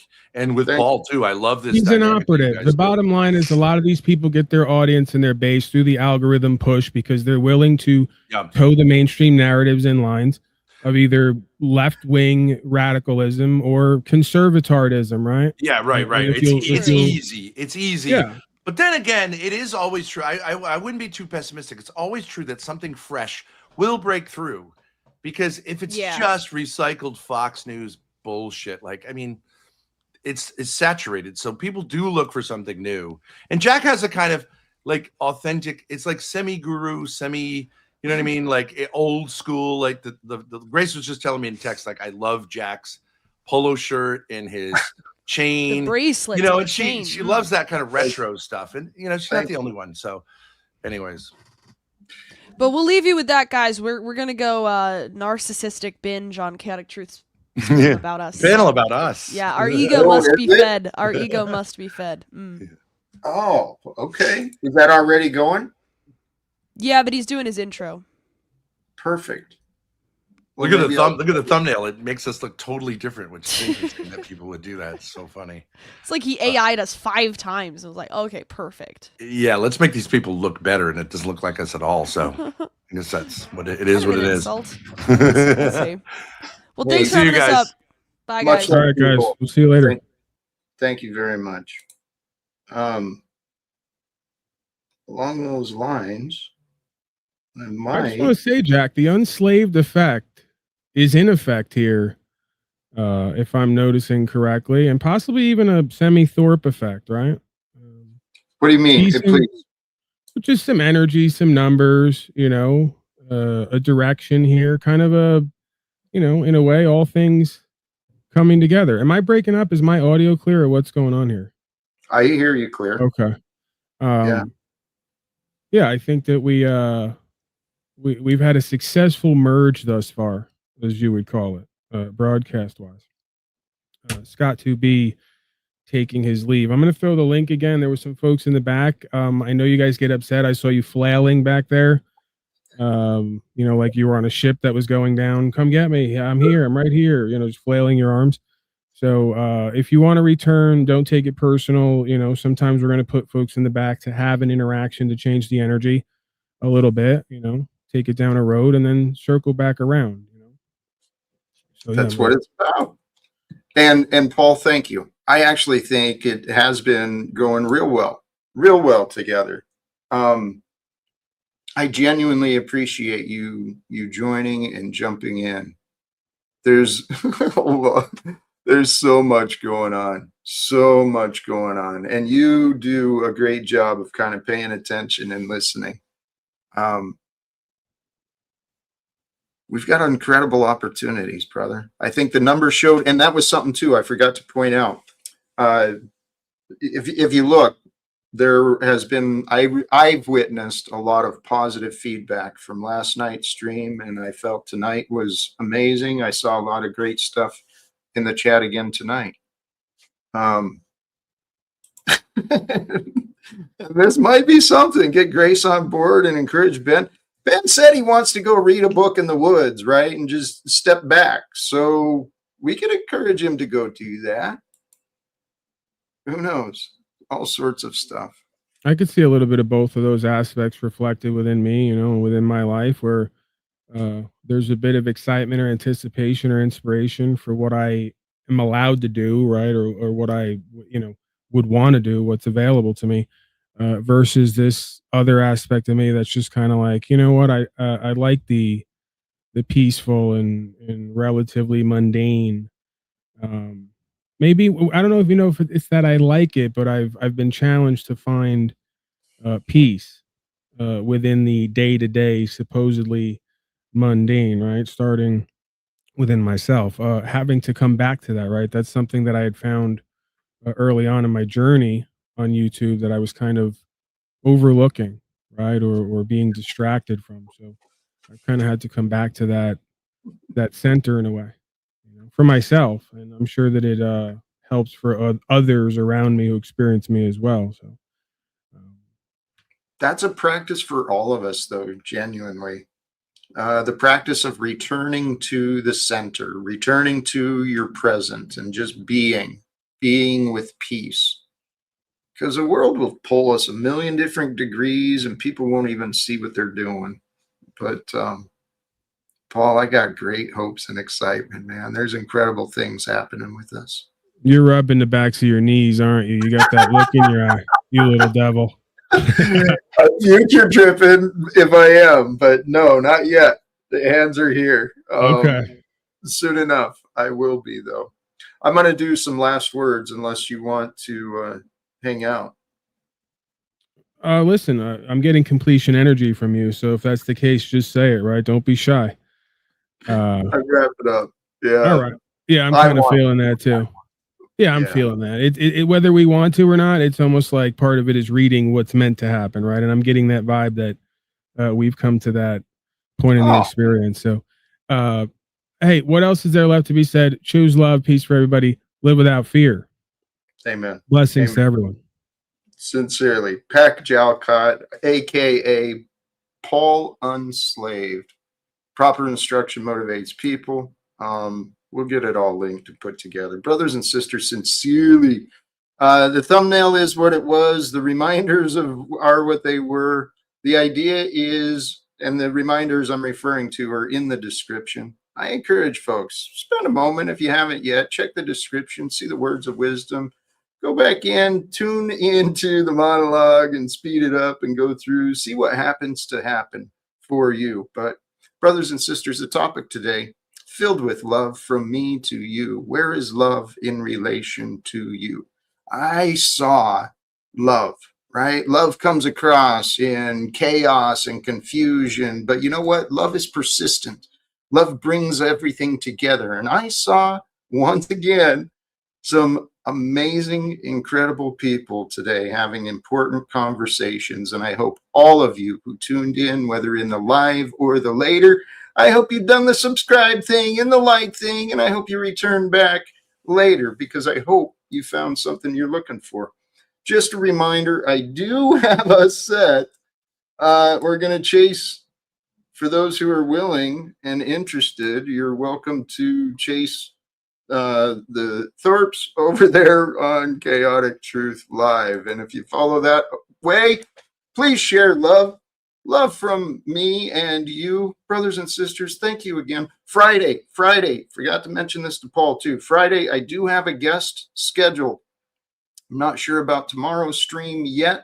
Stay tuned, do the subscribe, watch for notifications. Brothers and sisters, thank you again. Till next time. Choose love, peace for everyone, and live without fear. God bless. Peace. Thank you.